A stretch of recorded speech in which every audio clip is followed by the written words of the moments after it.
நம்ம எல்லாரும் ஆனந்தமாக பார்த்துருக்கோம்.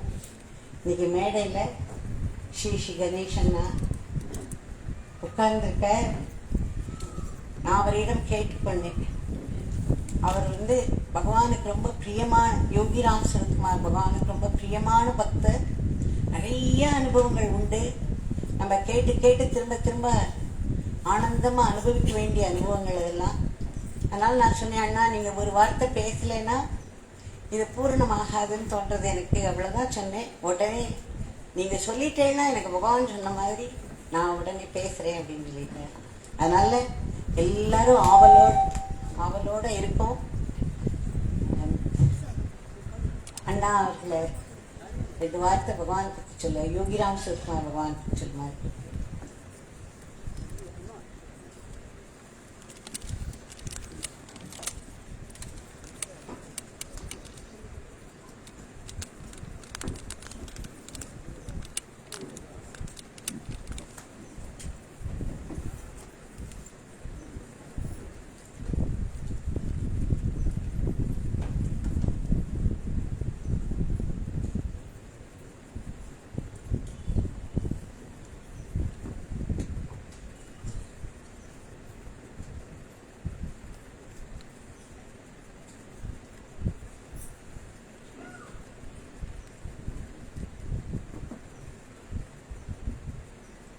ओम नमो भगवते श्री रमणाय। ओम नमो भगवते श्री रमणाय। ओम नमो भगवते श्री रमणाय।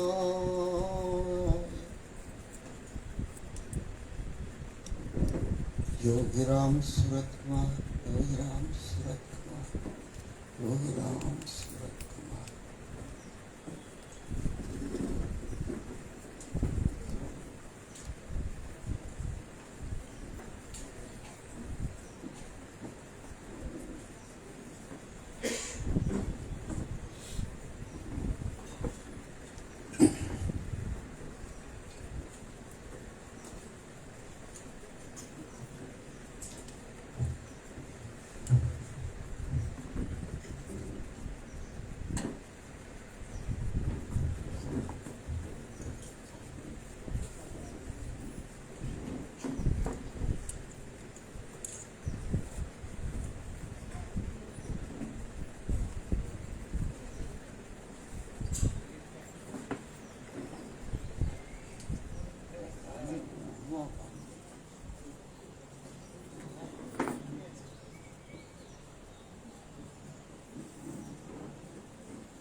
மகான்களை புரிஞ்சிக்க ட்ரை பண்ணவே கூடாது, அனுபவிக்கணும். அவங்களுடைய சந்நிதி கிடைக்கிறதே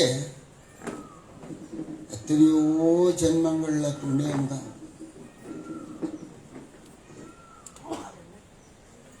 எனக்கு வாத்தியார் சுந்தரேசியர்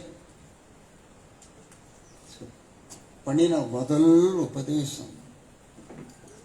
ஆனால் தெரியாது நமக்கு யார் மகான்.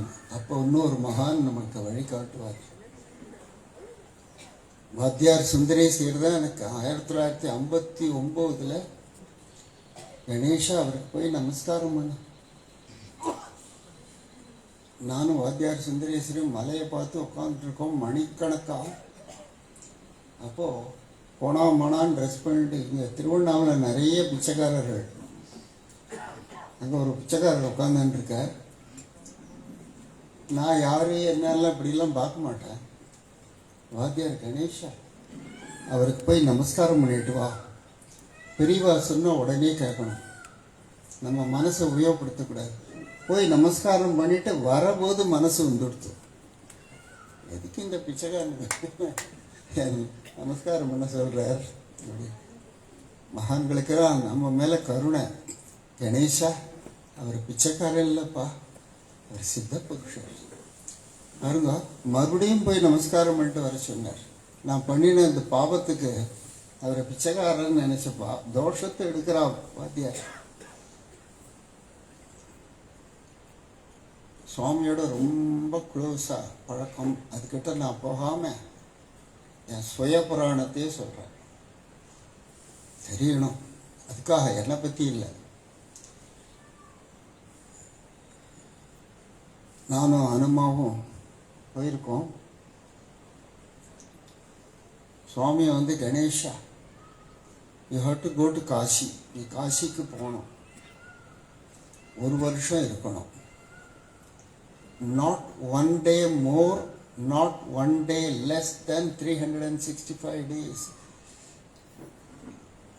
புத்தினால அவளை பார்க்கவே கூடாது, எக்ஸ்பீரியன்ஸ் பண்ணிகிட்டே இருக்கணும்.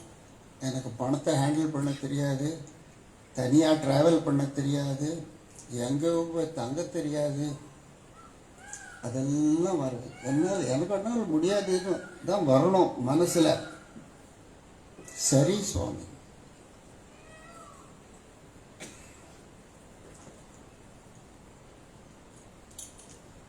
குரு சொல்படி நடக்க வேண்டும். நான் யாரில் ரமண மகர்ஷிகள் சொல்கிறது. ஏன் இந்த சொல்படின்னு ஏன் போட்டாருன்னா, இந்த மாதிரி தான் அவள் டக்குன்னு ஏதாவது ஒன்று சொல்லுவாள். நம்ம புத்தியை உபயோகப்படுத்தி அது புரியலையே, இது என்ன பண்ணுறது, எனக்கு இந்த கஷ்டம்லாம் இருக்குது, ஒத்திக்கிட்டே போகக்கூடாது, அப்படியே ஒத்துக்கணும். எவ்வளவோ எதிர்ப்புகள் இருக்கும். நெகட்டிவாக நான் பேசுறதுக்கு ஆசைப்படலை. என் கூடவே எனக்கு தாயாராக இருந்தவங்க அனுராதா. அவங்களுக்கு தெரியும் என்னால் காசு ரூபாயெல்லாம் வச்சுக்க தெரியாது. நான் வேணும்னே இந்த இன்ஃபர்மேஷனை சொல்கிறேன். நீங்கள் சட்டப்பைக்குள்ளெல்லாம் ரூபாயை வச்சுக்காதீங்கோ, கீழே எதையா போட்டுடுவேன். என்ன கருணை பாருங்க. என்ன எப்போதும் பனியன் போட்டுதுன்னா சட்டை போடுவேன். அந்த பனியனுக்குள்ளுக்குள்ளே ஒரு உட்காண்டு தைச்சி ரூபாய் இதில் வச்சுங்கோ. போகிற வழியிலெல்லாம் நீங்கள் செலவு பண்ணோன்னா அதை திறக்காதீங்கோ. அது ஒரு குரு அனுகிரகம். யார் பெரிய நம்ம மேலே அன்பாக இருக்கிறவா சொல்கிறதெல்லாம் கேட்கணும். நான் நொச்சூரோட பொண்ணு சிவப்பிரியா மேலே ரொம்ப பிரியம். குட்டித்தங்கம்னு ரொம்ப ஆசையாக இருப்பேன். அது எப்போ என்ன இவரை அழைச்சின்னு வருவார், சின்ன பாப்பா. நான் சோஃபாவில் இப்போ இதே மாதிரி தான் உடம்பு முடியாமல் இருக்கிறத சோஃபாவில் உட்காந்துட்டு இருப்பேன். தாத்தா எழுந்துரு, அது என்னோட சோஃபா. புத்திக்கே போகக்கூடாது. இல்லைடா எனக்கு ரொம்ப வலிக்கிறதுடா, என்னால் எழுந்திருக்க முடியாது, எது நினைக்க கூட கூடாது, அப்படியே எழுந்திருப்பேன். அது மாதிரி அனுமா சொன்னபடியே அப்போ ட்ரெயினில் போயிட்டு இருக்கிற போதெல்லாம் எனக்கு லேசாக பைத்தியம். பக்கத்தில் ஒருத்தர் இருந்தவர் பார்த்துட்டார், என்னோட நிலையை பார்த்துட்டார். இப்போ சொல்கிறார், காசி கிட்டக்க வரும்போது, ஐயா இங்கே இந்த ஆட்டோ ரிக்ஷாக்காரங்கள்லாம் ரயில்வே ஸ்டேஷனில் இப்போ பொட்டியெல்லாம் பிடிங்க வருவாங்க, யார்கிட்டையும் கொடுத்துடாதீங்க. என்ன ஒரு நினப்பு கிடையாது. சரி, ஆசிரமத்தில் ரமணாசிரமத்தில் எனக்கு பேரே எஸ் மேன் தான். அது மாதாஜி கிருஷ்ணாபாயோட அனுகிரகம். அதே போல் ரயில்வே ஸ்டேஷன் எங்கே போகணும் என்ன பண்ணணும் ஒன்றுமே இப்போ நான் சொன்னால் உங்களுக்கு புரியுறது ரொம்ப கஷ்டம். ஏன்னா அதுக்கப்புறம் 7 தூரம் என்ன உலகத்தை சுற்றி அனுப்பிச்சிருக்காரு இதே சுவாமி. இங்கே போய் நின்னா ரயில்வே ஸ்டேஷனில் 20-25 ஆட்டோ ரிக்ஷாக்காரங்க கையிலேருந்து கொடுக்க வராங்க. அங்கே பாருங்க, யோகி ரயில்வே ஸ்டேஷனில் கம்பார்ட்மெண்ட்லேயே எனக்கு கைது பண்ணிட்டார், கொடுக்கக்கூடாது. யார்கிட்டையும் கொடுக்கல, நின்றுருக்க எல்லாம் ஸ்டேஷன்லேருந்து கிளம்பி போயிட்டாங்க. அப்போ ஒரு கிழவர் ஆட்டோ ரிக்ஷா. இந்த புராணங்கள்லாம் பாருங்க, சிவன் வருது கிழ ரூபத்தில் தான் வருவார். ரொம்ப ரேர். நம்ம இந்த ராஜா பேர் என்ன, அவருக்கு குழந்தையா வந்ததெல்லாம் ரொம்ப ரேர். வள்ளாள மகாராஜா. ஸோ ஒரு கிழவர் வந்து, ஐயா கேஎஃப்ஐன்னு மாத்திரம் எனக்கு ஞாபகம் இருக்குது. கிருஷ்ணமூர்த்தி ஃபவுண்டேஷன் ராஜ்காட். இவ்வளோக்கு அனுமா எல்லாம் எழுதி ஷீட்டெல்லாம் வச்சுருக்கான். அந்த கிழவர் வந்து சொல்கிறார், நான் ராஜ்காட்டை தாண்டி முகல் சராய்க்கு போன ஒரு ஆளை அழிச்சுன்னு வரத்துக்கு நான் உங்களை அழிச்சுன்னு போட்டுமா. அப்போ பாருங்க, இந்த பிடிவாதமும் இதுவே இல்லை, அவர் கையில் கொடுத்துட்டார். என்னை ஆட்டோ ரிக்ஷாவில் அழிச்சுன்னு போய் அங்கே கிருஷ்ணமூர்த்தி ஃபவுண்டேஷன், இந்த ராஜ்காட், இதெல்லாம் ஒரு வித்தியாசமும் எனக்கு தெரியாது. இந்த பக்கம் ஆஃபீஸ், ஒரு ரோடு போட்டிருக்கு, இந்த பக்கம் ஆஃபீஸு, அந்த பக்கம் ரெசிடென்ஷியல் ஏரியா. இந்த கிழவர் என்னை நேராக ஆஃபீஸுக்கு அழிச்சுன்னு போய் அவள் ஆஃபீஸில் அவர்கிட்ட சொல்கிறேன், ஆமாம் நாங்கள் காத்துட்டுருக்கோம், அவருக்கு உள்ளுக்குள்ளே காட்டேஜ் வச்சுருக்கோம், அங்கே அழிச்சுன்னு போங்க. அங்கே வந்து ஒரு வேலைக்காரர் வேற காத்துட்டு இருப்பார். எல்லாம் புராண கதை, பொய்க்கதை இல்லை. புராணத்தை பொய்யா நினைக்கக்கூடாது. சாதாரண யூஸ்லெஸ் எனக்கு இதெல்லாம் நடக்குது. இங்கே போனால் முதல் தரம் உள்ளே போகிறேன். சமயக்கட்டு கெஸ்ட் ரூமில் ஒரே ஒரு பில்டிங். அதில் பத்ரி அப்படின்ற நேபாள பிராமண பையன் காத்துன்னு இருக்கான். உங்களுக்காக தான் காத்துன்னு இருக்கேன், உங்களுக்கு காட்டேஜ் கொடுத்துருக்கா, நீங்கள் சாமான்லாம் நான் எடுத்துன்னு போகிறேன், இங்கே உட்காந்துன்னு இருக்கோம். அவன் போயிட்டான், குட்டியெல்லாம் எடுத்துன்னு போயிட்டான். இந்த கிழவர் வந்து எனக்கு என்ன சொல்கிறது, டாக்ஸி சார்ஜ் எனக்கு கொடுங்க. என்ன கொடுக்கணும் என்னன்னு தெரியாது. அனுமா தைச்சி கொடுத்த பைக்குள்ளே கையை விட்டு அதில் 5 ரூபா 10 ரூபா ஒரு 7 8 10 ஏதோ போட்டிருந்தா அம்மா. அதை அவ்வளோ எடுத்து அந்த பெரியவர், நீ பாருங்க, எனக்கு அவர் யோகி ராம் சுரத்குமார்லாம் தெரிஞ்சு நான் மரியாதை கொடுக்கல. ஆட்டோ ரிக்ஷாக்காரனாக தான் அவரை பார்க்குறேன். இப்படி நீட்டினேன். அவர் வந்து குனிஞ்சு 2 10 ரூபா நோட்டை மாத்திரம் எடுத்துன்னு பார்த்தேன். போயிட்டு வரேன், பத்திரமா இருங்க. போயிட்டார். அங்கேருந்து பத்ரி ஓடி வந்தான். ஆட்டோ ரிக்ஷாக்காரனுக்கு அனுப்பிச்சிட்டேளா? ஏன் அப்படின்னா, அவள் ரொம்ப கொள்ளையிடுப்பா. அங்கே ஸ்டேஷன்லேருந்து இங்கே வர்றதுக்கு 75 ரூபா தான். சாதாரணமாக 500 ரூபா 700 ரூபாலாம் கொள்ளையடிச்சுன்னு போயிடுவா அப்படின்னு. எவ்வளோ கொடுத்தேன்? நாங்கள் நீட்டினா அவன் எடுத்துன்னு போனான். எவ்வளோ கொடுத்தேன்? அவன் எனக்கு கொடுத்ததாவே ஞாபகம், ஒரு பாவம் இல்லை. அவர் வந்து 2 10 ரூபா இது 20 ரூபா தான். நீ நல்லா பார்த்தீங்கன்னா 200 ரூபாயா இருக்கும் அப்படி. இல்லைப்பா, என்னோட 100 ரூபா நோட்டே இல்லை. அதுலேருந்து ஆரம்பிச்சு சுவாமிகள் என்ன அப்படி பார்த்துட்டார். நான் சொல்கிறது நீங்கள் நம்பணும். 3 செஷனாக 365 நாள் இருந்துட்டு தான் வந்தேன். 365 நாளும் ராத்திரி சுவாமி எனக்கு சொப்பனத்தில் வந்திருக்காரு. இதெல்லாம் என்னை பற்றி பேசிக்கிறதுக்காக சொல்லலை. நான் குரு வாக்குன்னா அது சத்தியம். முதல் நாள் ராத்திரியே, கணேஷா இதை பார் அப்படின்னு டிவியில் காமிக்கிற மாதிரி கங்கை கரையில் ஒரு இடம் இருக்குது. அங்கே துவைக்கிற கல் 2 இருக்குது, ஒரு ஆலமரத்துக்கு அடியில். அதை காமிச்சு, நீ மெடிடேஷன் இங்கே தான் பண்ணணும். அந்த முதல் கல் போய் உட்காந்துக்காது, 2வது கல்லில் உட்காந்து தியானம் பண்ணு. இல்லை, எவ்ரி மைன்யூட் கேர் எடுத்துக்கிறார் பாருங்க. எனக்கு கங்கை கரையில் சுற்றின்னு இருக்கேன். என்னோட நிலையை தெரிஞ்சுட்டு அங்கே கிருஷ்ணமூர்த்தி ஸ்கூலில் சான்ஸ்கிரிட் வாத்தியார், அவரெல்லாம் எனக்கு ஒன்றுமே தெரியாது. அவர் அங்கேருந்து எனக்கு என்னோட காட்டேஜுக்கு வந்து, நான் வந்து கங்கைக்கு போகிறேன், நான் தினமும் அங்கே போய் குளிச்சுட்டு சந்தியாவந்தனம் பண்ணுவேன், என்னோட வரையலா. ஒரு வேட்லேயும் சுவாமி என்னை அழிச்சுன்னு போனார். அழிச்சின்னு போனால் நான் அந்த பக்கம் குளிப்பேன், நீங்கள் இப்படி படித்துறையில் காலை போட்டுக்கோன்னு நான் கங்கையில் காலை போட்டுருந்தேன். அப்புறம்தான் எனக்கு தெரியும் கங்கையில் காலை போடக்கூடாது.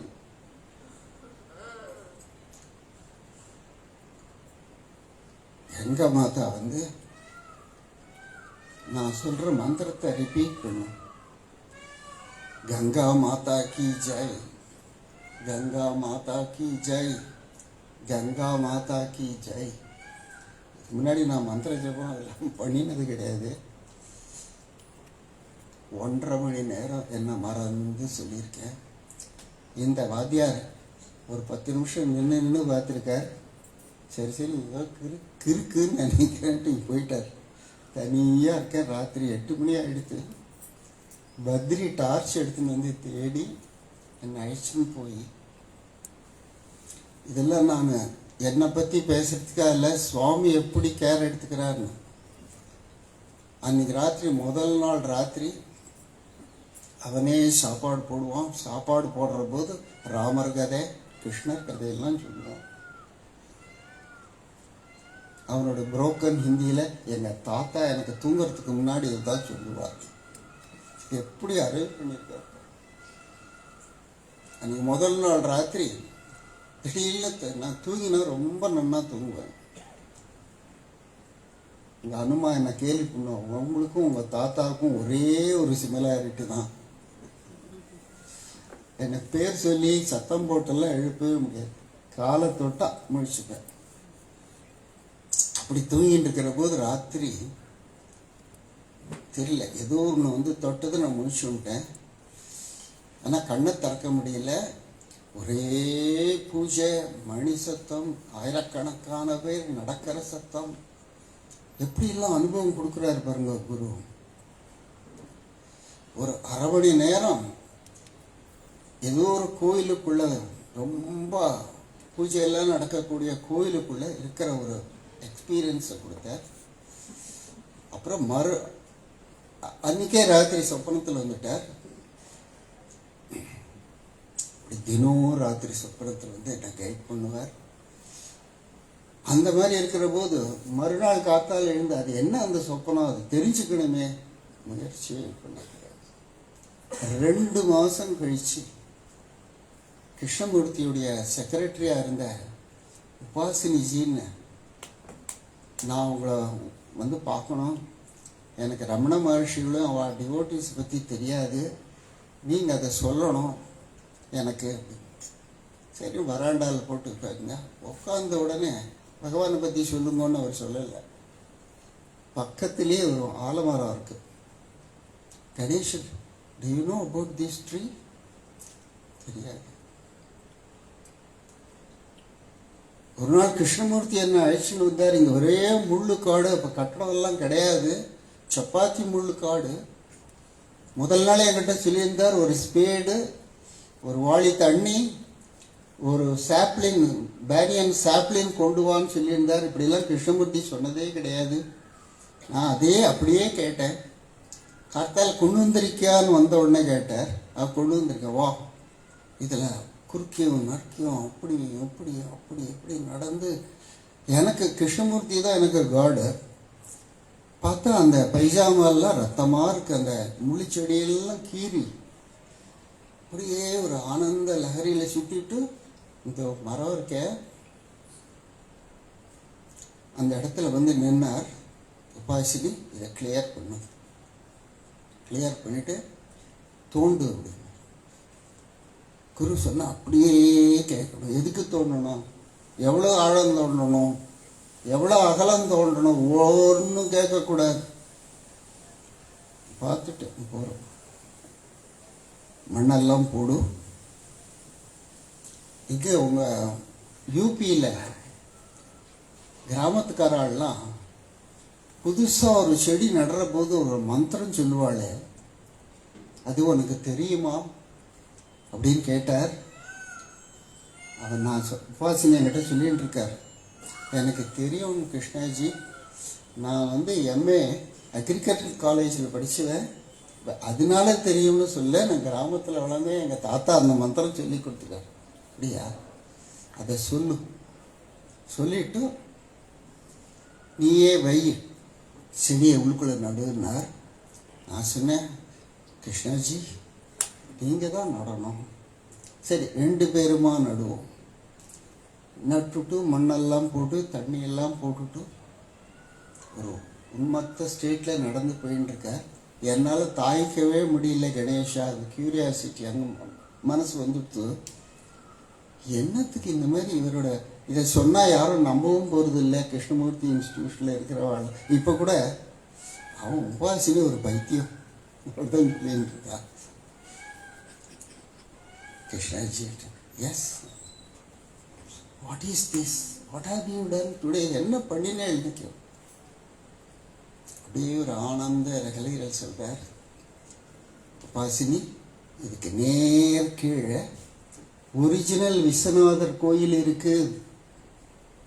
இங்க தினமும் தேவர்களெல்லாம் வந்து பூஜை பண்றா. அதுக்கு மரியாதை செலுத்துறதுக்கு தான் அந்த இடத்துல நான் ஆலமரம் வச்சிருக்கேன். எனக்கு உடனே ஞாபகம் வந்தது, முதல் நாள் ட்ரீம்லேயே கீழே மணி அடிக்கிறது, பூஜை நடக்கிறது, அந்த கற்பூர வாசனை, ஊதுவத்தி வாசனை எல்லாம். அவர் அவ்வளவு கீழே இறங்கி எனக்கு வந்து உண்மையை சொல்கிறாருன்னு சொல்லிட்டு அவர்கிட்ட நான் இதை சொன்னேன். எல்லாம் சத்தியம் கணேஷா, எல்லாம் சத்தியம். தினம் சொப்பனத்தில் வந்து ரொம்ப கருணையாக இருப்பார். அந்த கருணையோட லிமிட் ஒன்லி ஸ்பிரிச்சுவல் டீச்சிங் நினச்சிக்க வேண்டாம். ஒரு நாள் ராத்திரி என்னை எழுப்பி, அப்போ வெயில் காசியில், வெறும் பனியனோட படுத்துன்னு இருக்க. கணேஷா, பனியனை பாரு, சரியாகவே நீ பட்டன் போட்டுக்கிறீங்க. அந்த தூங்கிட்டு இருக்கிற போதும் முழிச்சுன்னு பார்த்தா இப்போ கூட எனக்கு பட்டன் போட்டுக்கிற ஒரு தகராறு. அதுமா போட்டு விடுவா, இதை மாற்றி போட்டு விடுவோம். பார்த்தா மாற்றி இருந்தது. அது முதற்கொண்டு கவனிச்சு நிறுத்திருக்காரு. மகான்களுக்கு அதான் நான் வந்து புரிஞ்சிக்க ட்ரை பண்ணக்கூடாது, அனுபவிக்கணும். ஒரு ராத்திரி வந்திருக்கேன். எனக்கு அந்த மாதிரி சொப்பனம்லாம் வந்ததே கிடையாது. என் லைஃப் பூரா பகவான் ரமண மகர்ஷி 5 தான் சொப்பனத்தில் வந்திருக்கா. ஆனால் மகான்கள் வர சொப்பனம் எல்லாம் உபதேசத்துக்கு தான் வருவான். அதனால் பகவானை வந்து சாட்விக் இந்த மாதிரி இருக்கிறவெல்லாம் கேட்டிருக்கான். அப்போ பகவான் சொல்றார், மகான்களோ காட்ஸோ காடஸஸோ வந்தால் சாட்விக் அது சொப்பனம் இல்லை. மீதி நிகழ்ச்சிகள் எல்லாம் பாஸ்ட் ஃபியூச்சர் தாட்டை பேஸ் பண்ணி வரக்கூடியது ட்ரீம். இது அந்த மகான் அல்லது கடவுள் அந்த ஸ்டேஜை ஒன்றை தூக்கி விடுறதுக்கு தான் வருவார். என்ன சொல்றது, ஆனந்தம்னா ஆனந்தம். ஆனால் ஒன்றுமே தெரியாது. அனுமாவோட அப்பா தெம்பிகஸ் டிசீஸில் ஜெர்மனியில் ரொம்ப சீரியஸாக இருக்கா. அங்கேருந்து ஒரு கார்டு போட்டுருந்தா. அது இங்கேருந்து போகிறபோது சுவாமி எனக்கு ரொம்ப ஸ்ட்ரிக்டாக யாரோடையும் பேசக்கூடாது, யாருக்கும் லெட்டர் போடக்கூடாது, அதே டயத்தில் தினம் எனக்கு லெட்டர் போடணும். இந்த கான்டாக்ட் பிடிச்சி வச்சுக்கிறேன். அதனால் நான் யாருக்கும் பதிலெலாம் பண்ணுறதில்லை. ஆனால் அனுமா வந்து ரொம்ப வேதனையோட கங்கைட்ட ப்ரே பண்ணிக்கலே, அப்பாவுக்கு ரொம்ப மோசமாக இருக்கு.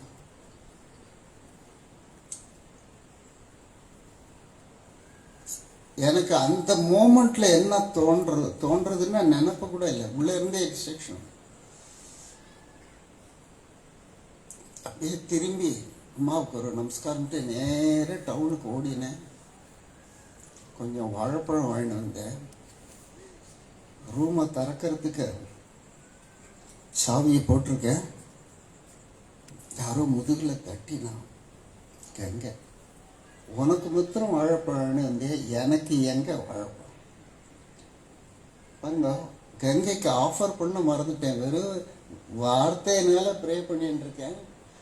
எப்படி அம்பாள் வந்து கைடு பண்ணுறா. எனக்கு அது அம்பாளை கூட அவ்வளோ விசேஷம் இல்லை. சுவாமி எனக்கு கைட் பண்ணார். எல்லாத்தையும் போட்டுட்டு நான் சொல்கிறது நீங்கள் நம்பணும். டவுனுக்கு 1.5 மைல் அங்கே வந்து அப்போ ஆட்டோ ரிக்ஷா கிடையாது, தள்ளு வண்டி தான், மனுஷா இழுக்கிறது தான். ரிக்ஷாவில் தான் ஒரு வெள்ளிக்கிழமையும் எனக்கு பத்ரி வேலைக்காரன். நான் போனது புதன்கிழமை, வியாழக்கிழமை வந்து பத்ரி எனக்கு சாப்பாடு போடணும்னு கிருஷ்ணர் கதை சொல்லின்னு சொல்கிறான். என்னை சாது சுவாமி அப்படின்வான். சாது சுவாமி, நாளைக்கு வெள்ளிக்கிழமை காலங்காத்தாலேயே உங்களுக்கு கொண்டு வந்து 5 மணிக்கெல்லாம் டீ கொடுத்துட்றேன், குளிச்சுட்டு விஸ்வநாதர் கோயிலுக்கு போங்க.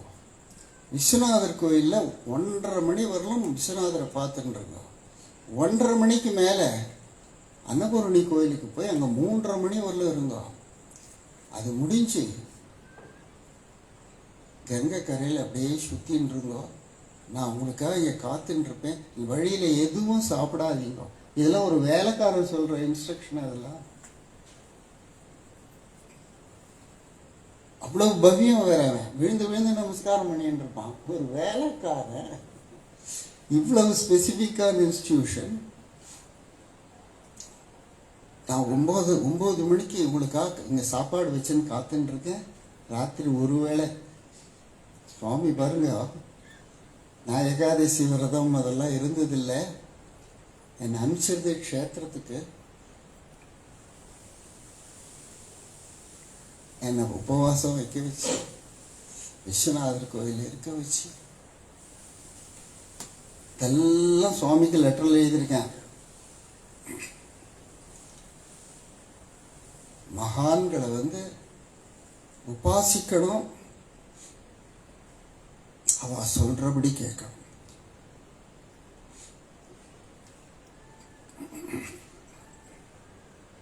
என்னன்னா நிறைய இன்சிடென்ட்ஸ் இருக்கு.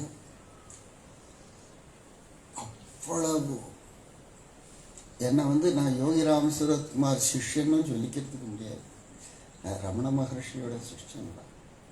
மகாத்மாக்களுக்கு எவ்வளவு கருணை இருந்தால் என்ன அவரோட சிஷ்யங்களை விட தேவகி அம்மாவை விட ரொம்ப கேர் எடுத்துப்பார். தேவகி அம்மா வந்து கியூவில் நின்று இருப்பாங்க.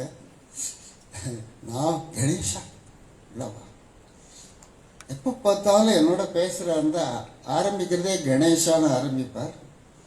சென்டென்ஸை சாதாரணமாக ஆரம்பிச்சுட்டா முடிக்கிறது no you did you hear Ganesha. Ganesha சப்தம் இருந்துகிட்டே இருக்கும். ஒரு நாள் அனுபவம் வந்து சுவாமியை கேட்டார், அது என்ன நீங்கள் கணேஷா கணேஷாங்கிற, அவரோட பேர் வந்து கணேஷா. கண்ணில் சுவாமி இது கீழே போட்டார். இந்த கண்ணு அந்த இடத்துல ஓரத்தில் வந்து இன்னுக்கோ பேச வராது. ராதான்வார் அனுமாவை, Radha, when this vicar was in the presence of my guru Ramana Maharshi in the old hall, Ganesha was a small child. He went before. எனக்கு பயமே கிடையாது, நேரம் பகவான்கிட்ட போயிடுவேன். அவரோட கமண்டலெல்லாம் அடுப்பேன், இந்த குச்சியெல்லாம் தொடுவேன். அப்போ பகவான் வந்து அப்படியே அந்த மௌன நிலையில் இருக்கிறவர் 2-3 தரம் நீ எங்கே ஓடுறேன்னு அங்கே பார்த்து கணேஷா இங்கே வா இங்கே வா இப்படி உட்கார், கணேஷா கணேஷான்னு 3 தரம் சொன்னார். குரு வாக்குலேருந்து வந்த அந்த ஞாபகத்தை தவிர நான் வேற எதுவும் சொல்ல மாட்டேன். பாருங்க, நாம் யோகியை பற்றி சொன்னால் யோகி அவரோட குருவை பற்றி, அதுதான் நம்மளுடைய ரிஷி மார்க்கம். சும்மா போய் லெக்சர் கேட்கறது, நோட்ஸ் எழுதிக்கிறது. எப்படி தேவகி அம்மா கூடவே இருந்து பணி செஞ்சாங்களோ, அதிக பிரசங்கத்தனமா பண்ணுறேன்னு நினச்சிக்காதீங்க. ரமணாட்டை பார்க்க வரவாள்கிட்டெல்லாம் சொல்லுவேன், மகானவர், அவருக்கு கைங்கரியம் பண்ணுவோம். பெரிய ப்ரொஃபஸர், இன்னைக்கு வந்து ராக்கெட்டெல்லாம் அனுப்புறதுன்னா இங்கே ப்ரொஃபஸர் விஸ்வநாதன் இருக்காரு, அவர் கண்டுபிடிச்சி வேலை அனுப்புறது தான். எத்தனையோ பேர் கூடவே இருக்கிற அவருக்கு சார் ஒரே ஒரு வார்த்தை தான் சொல்கிறேன், அவர் மகான் சார் பண்ணுவோம். Don't try to understand him. அவர் பண்ணுற லெக்சருக்காக ஆசைப்பட்டு போகாதீங்க, சேவை செய்யணுன்ற பாவத்தோடு போகணும் மகான். அப்போ அவ தங்களை அப்படியே திறந்து காமிப்பார். ஒரு வேலைக்காரமும் ரூபமாக முதற்கொண்டு வந்து நமக்கு உபதேசம் பண்ணுவா. நீ என்னடா சொல்கிறது? அதே மாதிரி இந்த பாப்பா வந்து நான் எவ்வளோ வழியில் இருக்கேன், என்னை போய் எழுந்துருன்னு தெரியாது, நினைப்பே வரக்கூடாது. எங்கள் குரு தான் தாத்தா. ரமணா கூடவே இருந்திருக்கார். ரமணா கூட சில சமயம் கோச்சுப்பார், அப்படியெல்லாம் தொந்தரவு பண்ணக்கூடாது. ஒரு தரமும் வந்து சொல்கிற போது, தாத்தா எழுந்துரு, அது என்னோட சோஃபா. எழுந்து நிற்பேன், அவள் உட்காந்துப்பா சோஃபாவில். அப்புறம் ஒரு தூரம் கொஞ்சம் பெரியவளான உடனே அவளை வரும்போதே எங்கள் வீட்டில் இருக்கிற போது அது சொல்ல போகிறா. இது மைண்டை போட்டால் பாருங்க, ரமணாவோ யாரோ சொன்னான், எல்லாரும் எதிர்பார்த்துட்டு இருக்கோம், தாத்தா எழுந்துரு, அது என்னோட சோபான். அந்த பாருங்க, அங்கே குரு அனுக்கிரகம். நான் ரெடியாக எதிர்பார்த்துட்டு இருக்கேன், அவ சொல்ல போகிறாங்க, தாத்தா அது உங்களோட சோஃபா, நீங்கள் உட்காந்துங்க, நான் பக்கத்தில் உட்காந்து. குரு அனுகிரகத்தை மாத்திரம் வேண்டினா ஒரு பாப்பா சொல்கிறதோ, வேலைக்கார பத்ரி சொல்கிறதோ அமிர்தமாக இருக்கும். என்னமோ நிறைய நான் ரொம்ப நேரம் எடுத்துட்டு போயிட்டுருக்கேன். மகான்களை ஆமாம், ரொம்ப ரொம்ப ஜாஸ்தியாக நிறைய இருக்குது. மனசு நொந்து போய் சைக்கிள் எடுத்துன்னு ஓடுவேன். அது டீட்டெயில்ஸ் சொல்லலை. எனக்கு பெருமாள் சொல்லியிருக்க, நீங்கள் கதவை தட்டணும், தட்டினா சுவாமி வந்து கதவை திறப்பார், அப்போ தான் நீங்கள் அவரை பார்க்க முடியும். அவர் ரொம்ப ஸ்ட்ரிக்ட்டு பெருமாள். எனக்கும் அதே பாவம் தான். எனக்கு எங்கேயுமே ரூலை பிரேக் பண்ணுறதுல இஷ்டம் இல்லை. மீதி நேரத்திலெல்லாம் நான் போய் தட்டிகிட்டே இருப்பேன். கொஞ்ச நேரம் கழிச்சு தான் சுவாமி வருவார். ஒவ்வொரு தரம் நான் மனசில் கஷ்டமாக இருக்கிற போதெல்லாம் சைக்கிள் ஆகிட்டேன். ரொம்ப துக்கத்தோடு தான் போவேன். வாசலில் படிக்கட்டில் உட்காந்துட்டுருப்பார். ஒவ்வொரு தரம் ஒரு 10 தரம் நடந்திருக்கும். அந்த துக்கத்தோடு போகிறபோது மாத்திரம் மகான்களுக்கு தெரியும், நம்ம சொல்லணும்னு அவசியம் இல்லை. அப்படியே என்னை கட்டிப்பார். அந்த துக்க டயத்தில் தான் என்னை கட்டின்னு இருக்கார். கதவை திறந்து உள்ளே அழிச்சுன்னு போவார். நான் ஒரு வார்த்தை சொல்லலை. எனக்கு இந்த சாதாரண கொடைவார்ப்பா சுவாமி, அது என்ன ஆச்சு, இது யாரும் சொந்தா, அவனோட என்ன பேசினா என்ன, இந்த துக்கம் சஃபரிங் இருக்கிற போது மாத்திரம் நானும் ஒரு டீட்டெயிலையும் சொன்னதில்லை, அவரும் கணேஷா என்ன ஆச்சு கேட்டதில்லை. கொண்டே கார் பாப்பார். அப்புறம் கண்ணை மூடின்றுவார். டக்குன்னு கண்ணை திறப்பார். கொஞ்ச நேரம் கழிச்சு கணேஷா அப்படின்னு, yes Swami. Father alone exists, Ganesha. Nobody else, nothing else. Ganesha, Father alone exists. Nobody else, nothing else. அப்புறம் கண்ண மூடின்றுவார். இது மாதிரி முதல் தரம் 2 தரம் ஆச்சு. 2 தரம் சொல்லிட்டார். இந்த துக்கம்லாம் போயிடுது. Ganesha, you will have work in the ashram, we will take leave அப்படின்னு ஒரு பிரசாதத்தை கொடுத்து அனுப்பிச்சிடுவார். இங்கே எனக்கு சஃபரிங் ஜாஸ்தியாக இருக்குது, காம்ப்ளிகேட்டடாக இருக்கிற போதெல்லாம் 3 தரம் 4 தரம் 5 தரம் 7 தரம், கடைசியாக ரொம்ப அவஸ்தையில் இருக்கிற போது போய் அழுதுண்டே தான் போய் உட்காந்துனேன். 9 தரம் சொல்லியிருக்காரு என்னை எழுப்பி, கணேஷா ஃபாதர். அந்த தொடர்ச்சி மகான்கள் அந்த ஹிருதயத்தில் நமக்கு ஹிருதய வலி இருக்க, இன்டலெக்சுவல் வலி இல்லை.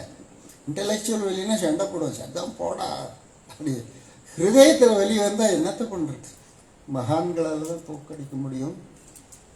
அந்த யோகி ராம் சுரத்குமார் சந்நிதியில் தேவகி அம்மாவோட கருணையினால என்னோட பர்சனலாக சொன்னேன். ரொம்ப பக்தியோடு சொல்லியிருக்கேன், அகம்பாவத்தில் சொல்லலை. நீங்கள் கேட்டிருந்ததுக்கெல்லாம் நமஸ்காரம். மகான்களுக்கு சிஷ்யர்களில் கிரடேஷன் கிடையாது. எல்லாரும் மகாத்மாக்கள் தான். ரமண பகவான் சொல்லியிருக்கார், எல்லாம் அருணாச்சல ஸ்வரூபம் போய். கடைசி காலத்தில் தரிசனத்துக்கு டாக்டர்கள்லாம் இன்னைக்கு ரொம்ப சீரியஸாக இருக்கு, தரிசனம் கொடுக்கக்கூடாதுன்னு சொல்லலாம். பகவான் சுவாமி மாதிரி இல்லாமல் தண்ணி கொட்டும். கூட இருக்கிற வாப்பா புரிச்சுக்கணும் அது. பகவான் இதை டாக்டர்கள்லாம் தரிசனத்தை நிறுத்திட்டாங்க. போய் எனக்கு அவளோட தரிசனம் கிடைக்கணும். அருணாச்சல ஸ்வரூபம் போய். அது டிபி ராமச்சந்திரகிட்ட தான் சொன்னார். அவர் ஓடி போய் எங்கள் தாத்தா சின்ன சாமிச்சார், வைத்தியக்காரா பகவான் அழகுதுடா, அழகுதியா அப்படின்னு சொல்லி அரேஞ்ச் பண்ணி டாக்டர்கள்லாம் கன்வின்ஸ் பண்ணி அப்போ டிபி ராமச்சந்திரன் சொல்லுவார், கணேஷா அந்த பாவத்துக்கு போ. இங்கே இருக்கிற பூச்சி புழு செடி கொடி மரம் பாறை மணல் எல்லாம் அருணாச்சல ஸ்வரூபம். அந்த பாவத்தில் நம்மளால் முடியறதோ கோட்டை விட்டுலாம், தப்பு பண்ணலாம், பட் அட்லீஸ்ட் ஹிருதயத்தில் அந்த ப்ரேயரோட அருணாச்சலத்தில் இருக்கணும். உங்கள் எல்லாருக்கும் தெரியும், அங்கே புன்னமரத்தில் இருக்கிற போது யோகி ராமசரத்மா 2 தரம் தான் 3 தரமாக போ 2 ட்ரெயின் வரும் போகும். அதான் 4 ட்ரிப்பு தான் ஸ்டேஷனுக்கு ட்ரெயின் வருமா. ட்ரெயின் வர சத்தம் கேட்டோன்னு விழுந்து அடிச்சுன்னு ஓடுவாராம் ஸ்டேஷனுக்கு. போய் ட்ரெயின்லேருந்து இறங்குறவா ஒவ்வொருத்தருக்கும் நமஸ்காரம் பண்ணுவாராம். இந்த 4 ட்ரெயின் வரும்போது ஒரு நாளைக்கு 4 தடவை ஓடி அந்த புன்ன மரத்தில் ஓடி போய் எவ்வளவு முடியுமோ அவ்வளோ வரவாளுக்கெல்லாம் நமஸ்காரம் பண்ணுவார். அதுக்கப்புறம் இந்த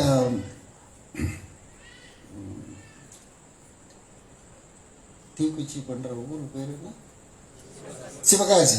சிவகாசி பக்தாள்லாம் வந்த உடனே தான் சுவாமியை கோச்சிக்கிறார், நாங்கள்லாம் உங்களை கடவுளாக பார்க்குறோம். சுவாமி ஏன் போய் அங்கே திருடன் கொலகாரன் அயோக்கியங்கள்லாம் ட்ரெயினில் வருவாங்க, இப்படி போய் நீங்கள் போய் நமஸ்காரம்னா வலிக்கிறது Vishwa. Janardhana, no one can come inside the premises of Arunachala without Arunachala inviting them. They are all guests of Arunachala. They are as great as Arunachala Ganesha. It is my great fortune that I could follow their feet. அந்த பாவத்துக்கு போகணும். அருணாச்சலத்தில் இருக்கிறவா எல்லாரும் அருணாச்சல ஸ்வரூபம்.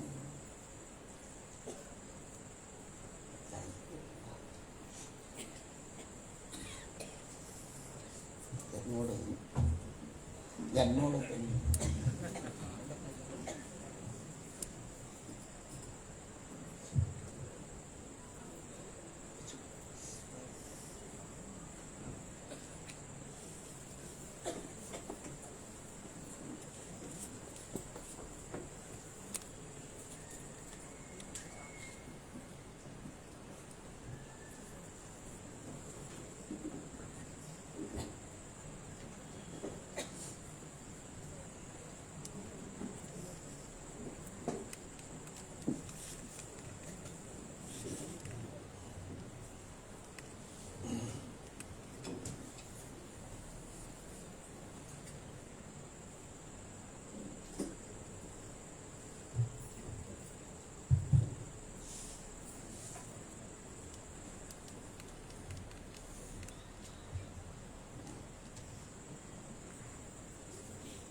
नमः परमर्षिभ्यः हरि ओम।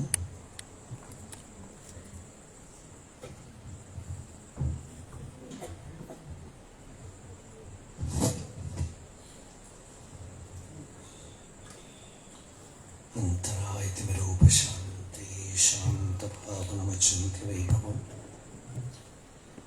तन्नरं वपुषिकुञ्जरं मुखे मन्महे किमपि तुन्दिलं महः गुरु ब्रह्मा गुरु विष्णु गुरुदेवो महेश्वरः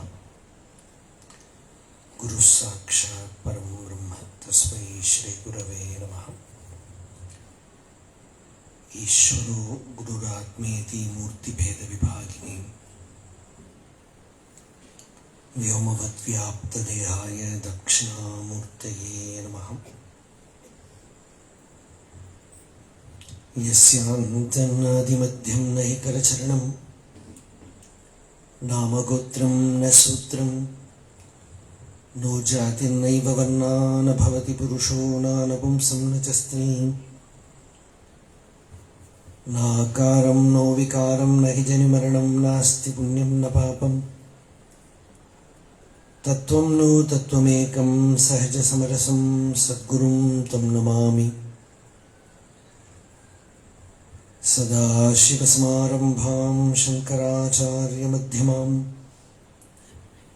अस्मदाचार्यपर्यन्तां वन्दे गुरुपरम्पराम्।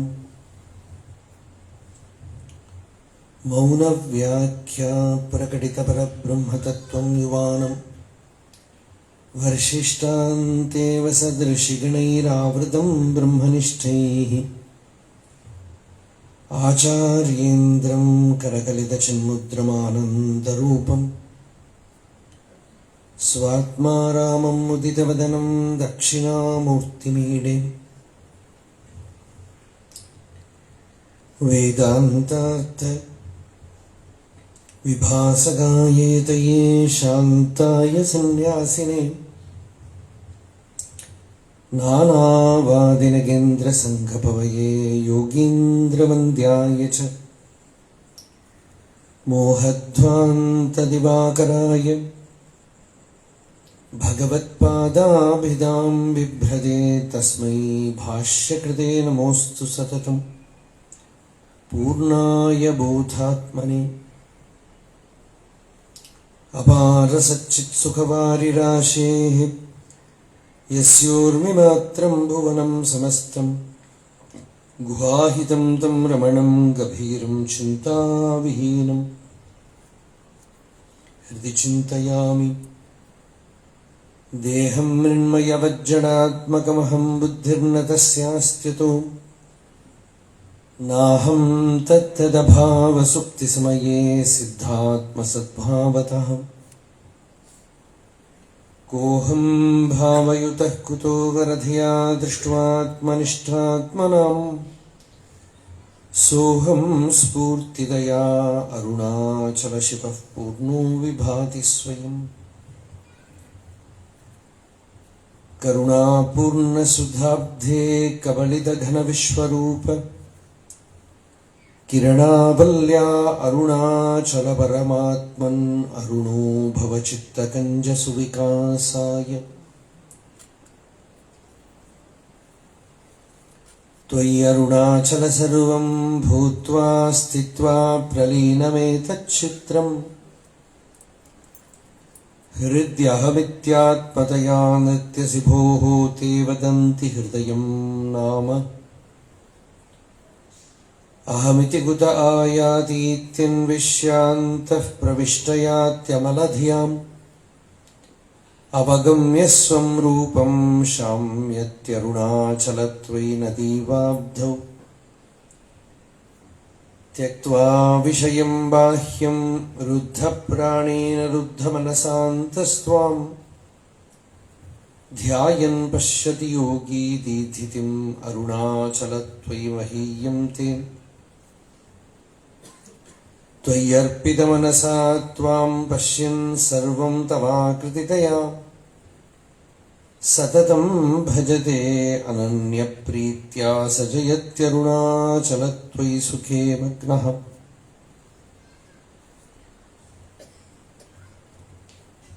कलाभ्यां चूडालङ्कृतशशिकलाभ्यां निजतपः फलाभ्यां भक्तेषु प्रकटितफलाभ्यां भवतु मे शिवाभ्याम् अस्तोकत्रिभुवनशिवाभ्यां हृदि पुनर्भवाभ्याम् आनन्दस्फुरदनुभवाभ्यां नतिरियम् गलन्ती शम्भो त्वच्छरितसरितः किल्बिषरजो दलन्ती धीकुल्या सरणिषु पतन्ती विजयताम् दिशन्ती संसारभ्रमणपरितापोपशमनम् वसन्ती मच्चेतु हृदभुवि शिवानन्दलहरी त्रैवेद्यं हृद्यं त्रिपुरहरमाद्यं त्रिनयनं जटाभारोदारं चलदुरगहारं मृगधरम् महादेवं देवं मयि सदय भावं पशुपतिं चिदालम्बं साम्बं शिवमति विडम्बं हृदि भजे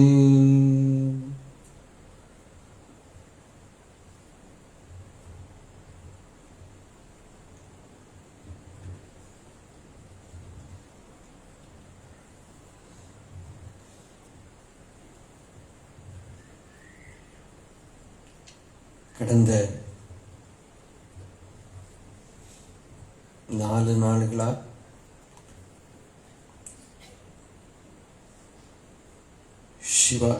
சிவானுபவம் தலைப்புல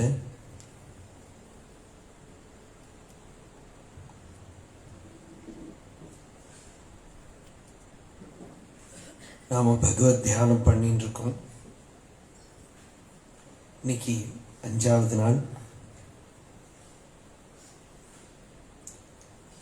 சிவானந்த லஹரி அற்புதமான ஒரு ஸ்தவத்தை பார்த்துன்னு வந்துட்டு இருக்கோம்.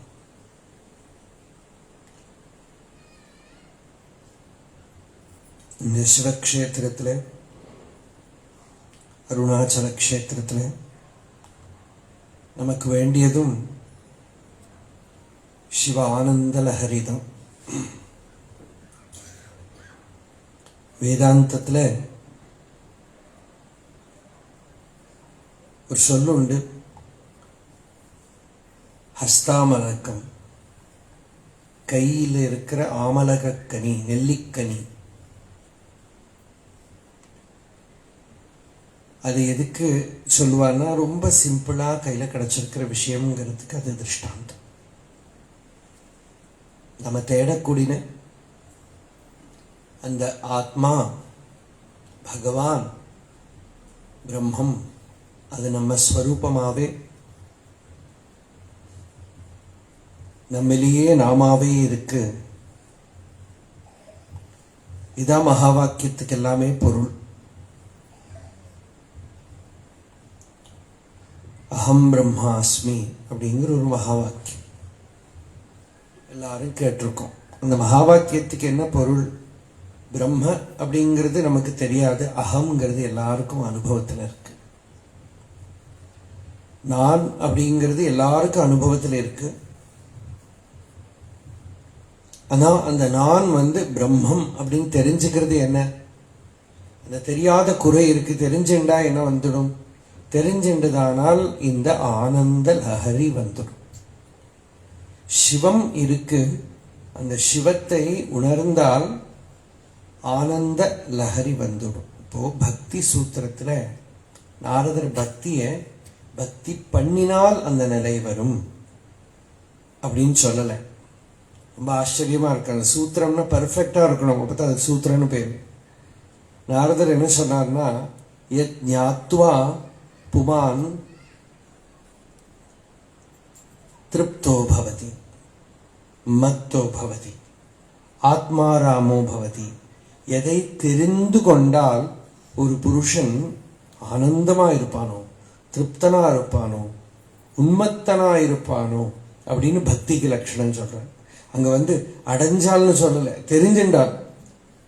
அப்படின்னா என்ன? நித்திய சித்தமா இருக்கு. மூக்கிலேயே கண்ணாடி வச்சுன்னு தேடுற மாதிரி. நேற்றுக்கு யாரோ சொன்னா, புது ஒரு திருஷ்டாந்தம் கொடுக்கலாம், தாடியிலேயே மாஸ்க் வச்சுன்னு தேடினேன். புதுசா வந்துட்டு நம்மிலேயே இருக்கிற வஸ்துவை வெளியில தேடுறோம், கிடைக்க போறது இல்லை. ஆனா கிடைச்சா தெரிஞ்சுண்டா தெரிஞ்சுக்கிற போதே ஆனந்தம் வந்துடுறது. கையினில் கனி உன் மெய்ரசம் கொண்டு உவகை வரை கொள அருள் Arunachal. Arunachala has already happened to you as your own being. நம்ம ஸ்வரூபமா தானே தானே தத்துவம் இதனை தானே காட்டுவாய் அருணாச்சல. நமக்குள்ள அகம்ங்கிற ரூபத்துல ஈஸ்வரன் நித்திய சித்த வஸ்துவா இருக்கான். இதுல மேல யாராலையும் எதுவும் அடைய முடியாது. அதனால்தான் தெரிஞ்சின்ற அப்புறம் வேதாந்திகள் ரொம்ப சிம்பிளா எதை பார்த்தும் அப்புறம் மயங்க மாட்டான். சதாசிவ பிரம்மேந்திரால் சொல்ற செத்து போனவன் எழுந்திருந்து டான்ஸ் ஆடினாலும் என்ன வேணா நடக்கும், எதை பார்த்தும் மயங்க மாட்டான். அதனால புது பிலாசபி சித்தாந்தம் எதுவும் அவளை அஃபெக்டே பண்ணாது. நம்ம சம்பிரதாயத்துல என்ன சொல்றாங்க, ஸ்ருதி இப்ப என்ன சொல்லியிருக்கோம், இவ்வளவுதான், இதுல ஒரு இன்ச்சு மேல இல்லை, ஒரு இன்ச்சு கீழே இல்லை. இதுக்கு மேல நான் புதுசா ஏதாவது அடைஞ்சேன்னு யாராவது சொன்னா இந்த காதால கேட்டு இந்த காதால விட்டுவிடாது. கபிலனா இருக்கட்டும், கணாதனா இருக்கட்டும், சங்கராச்சாரியர் சூத்திர பாஷ்யத்துல கபிலர் ரொம்ப பெரியவர் இல்லையா, அவர் இப்படி புதுசா ஏதோ சொல்றாருன்னா அவருக்கு ஒரு நமஸ்காரம், அவர் பாட்டுக்கு சொல்லிட்டு இருக்கட்டும், நீ பாட்டுக்கு போயிட்டே இருக்கு. யார சொல்றார், கபிலர் சொல்றார், அவர் பெரியவர் இல்லையா, அவர் பெரிய தன்மைக்கு நமஸ்காரம், மகிமைக்கு நமஸ்காரம். எவ்வளவு பெரியவனா இருக்கட்டும், உபனிஷத்து சொல்லலை, ஆனா நான் புதுசா இப்போ ஒன்று கண்டுபிடிச்சிருக்கேன்னு சொன்னான்னா நீ கண்டுபிடிச்சது நீயே வச்சுக்கோப்பா, நமஸ்காரம். ஏன்னா சத்தியம் புதுசா இருக்க முடியாது. சத்தியம் எப்போ எல்லாருக்கும் சமம் ஒண்ணுதான், ரொம்ப சிம்பிள் தான். ஆனா ஒவ்வொருத்தனும் அதை புதுசா ஃப்ரெஷ்ஷா அனுபவிக்க வேண்டியிருக்கு. ஒவ்வொருத்தனும் அதை அனுபவிக்கிற போதும் அது புதுசா இருக்கு. நவோ நவோ பவதி ஜாயமானஹ, ஒருவருக்கும் புதுசா இருக்கு, ஒரு க்ஷணத்திலையும் புதுசா இருக்கு. ஒரே விஷயம்தான். பகவான் யாருன்னா முன்னை பழம்பொருளுக்கும் முன்னை பழம்பொருளே அப்படின்னா ரொம்ப பழைய சாமானவர், ரொம்ப பழசு, ஆனா ரொம்ப புதுசு. அதனாலதான் அவருக்கு புராணம்னு பேர். இந்த புராணம்னு பண்ண சொன்னாலே, புராணம்னா புஸ்தகத்துக்கு பேர் இல்லை, பகவானுக்கு பேர். கவிம் புராணம் அனுசாசிதாரம் அனூரணீயான் சமனுஸ்மரேத்யா. புராணம்ங்கிறது அவனுக்கு பேரு. புராணம்ங்கிற சப்தத்துக்கு என்ன அர்த்தம்னா புராதனம், ரொம்ப பழசு. அதுனாபி நவம், இப்ப ரொம்ப ஃப்ரெஷ், புதுசு. அது பழசாகவே ஆகாது. அதை ஒவ்வொருத்தரும் ரிப்பீட்டடா சாட்சா்காரம் பண்ணணும். எது உபனிஷத்து சொல்லி இருக்கோ, எது மகா வாக்கியங்களால சொல்லப்பட்டிருக்கோ அது மட்டும்தான் சத்தியம். அதுல கொஞ்சம் இனி ஒன்னால ஆட் பண்ண முடியாது, அதுல இருந்து எடுக்க முடியாது. அதுல இருந்து புதுசு யாரும் சொல்றதுக்கு இல்லை, ஒன்றும் இல்லை, ரொம்ப சிம்பிள். அறிவு ரொம்ப பர்ஃபெக்டா இருக்காங்க. அதுல பர்ஃபெக்ஷன், வேதாந்தம் அப்படின்னா என்ன அர்த்தம்னா பர்ஃபெக்டான அறிவுன்னு அர்த்தம். அந்த சப்தத்துக்கு பர்ஃபெக்ஷன் அர்த்தம். வேதம்னா அறிவு, அந்தம்னா பர்ஃபெக்ஷன், எண்ட் இல்லை. there is no end for Vedas. Perfection, பூர்ணத்துவம், முழுமை. அந்த முழுமை அதுல இருக்கு. ஆனா அந்த முழுமை நம்ம கிட்ட வரணும். அதுதான் நேற்றுக்கு இருக்கிற ஸ்லோகத்துல சொன்னோம். அதை எடுத்து மனனம் பண்ணி நம்ம உள்ள வந்து நம்ம சித்தத்துக்குள்ள இருக்கிற எல்லா ஸ்ரோதஸ்லையும் அந்த அனுபூதி வந்து அந்த ஆனந்தம் வந்து நிறையணும். அப்பதான் அது பூர்ணமாச்சு. அதுதான் கணந்தி சம்போ த்வச்சரித சரிதா கில்பிஷரஜோ தலந்தி தி குல்யா சரணிஷு பதந்தி விஜயதாம் திசந்தி சம்சார பிரமண பரிதாபோபசமனம். அந்த அறிவு என்ன பண்றது? சம்சார பிரமண பரிதாப உபசமனம். சம்சாரத்தில் இருக்கிற சுழட்டி அடிக்கிறதே அதுக்கு ஒரு சமனம் கொடுக்க. அந்த சமனத்தை தேடக்கூடியவன் தான் உண்மையான முமுக்ஷு. மற்றதெல்லாம் வந்து லௌகிகம். யாரு வந்து பரமார்த்தமான அந்த நிவர்த்தியை தேடுறாங்க, இனிமேலால் திரும்பவும் துன்பம் வரக்கூடாது, போக்கு வரவு இல்லாத அந்த சாந்தியை எவன் தேடுறானோ, அந்த தைரியம் எவனுக்கு இருக்கோ அவனுக்கு இந்த வித்தியை சொல்லப்பட வருது. ஆத்மா நித்திய சித்தமா இருக்கு. அந்த சித்தமா இருக்கிறதுல நமக்கு ஒரு லஹரி ஏற்படுறது. எப்படி ஏற்படும்? ஸ்ரவணம், மனனம், நிதித்தியாசனம். சாட்சா்காரம். இது பூராவும் ஒரு ஸ்லோகத்துக்குள்ள. அது இப்போ பக்தின்னு எடுத்துனாலும் ஞானம்னு எடுத்துனாலும் விஷயம் ஒண்ணுதான். கணந்தி சம்போ த்வச்சரித சரிதா. இப்படி ஒரு நதி இப்படி வரா மாதிரி ஒரு குரு கிட்டேந்து அந்த வித்தியை கிடைக்கிற போது அதை கேட்கறதுக்கு ஒரு பாக்கியம் பண்ணணும். பாகவதத்துல பிருத்து மகாராஜா முன்னாடி பகவான் சாட்சாத் பிரத்யக்ஷமா வந்து நிற்கிறார் விஷ்ணு. என்ன வரம் வேணும் கேட்டேன். இந்த பிருத்து சொன்னார், என்னோட உடம்புல இருக்கிற ஒவ்வொரு கோஷமும் ஒரு காதா மாறட்டும். அப்படி மாறி என்ன கேட்கணும் அப்படின்னா இருக்கிற 2 காதையும் மூடிண்டா தேவையில்லையே நமக்கு தோன்றது இல்லையா? கேட்கறது எதுவுமே அவர் என்ன சொல்றாருன்னா, உலக விஷயங்கள் கேட்கறதுக்கு இல்லை,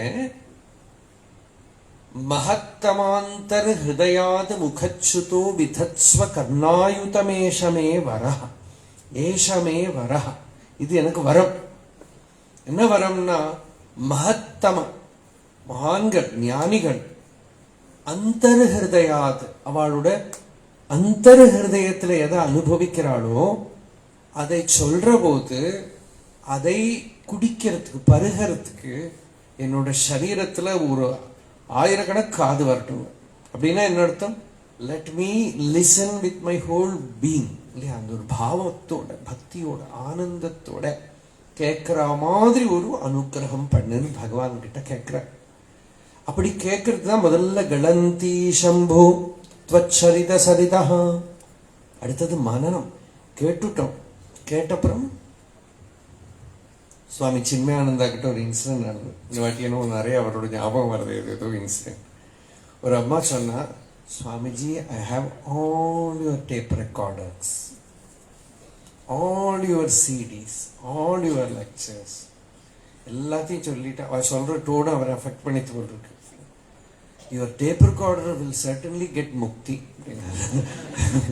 எனக்கு அதுல போட்டு வச்சுட்டு என்ன பண்றது?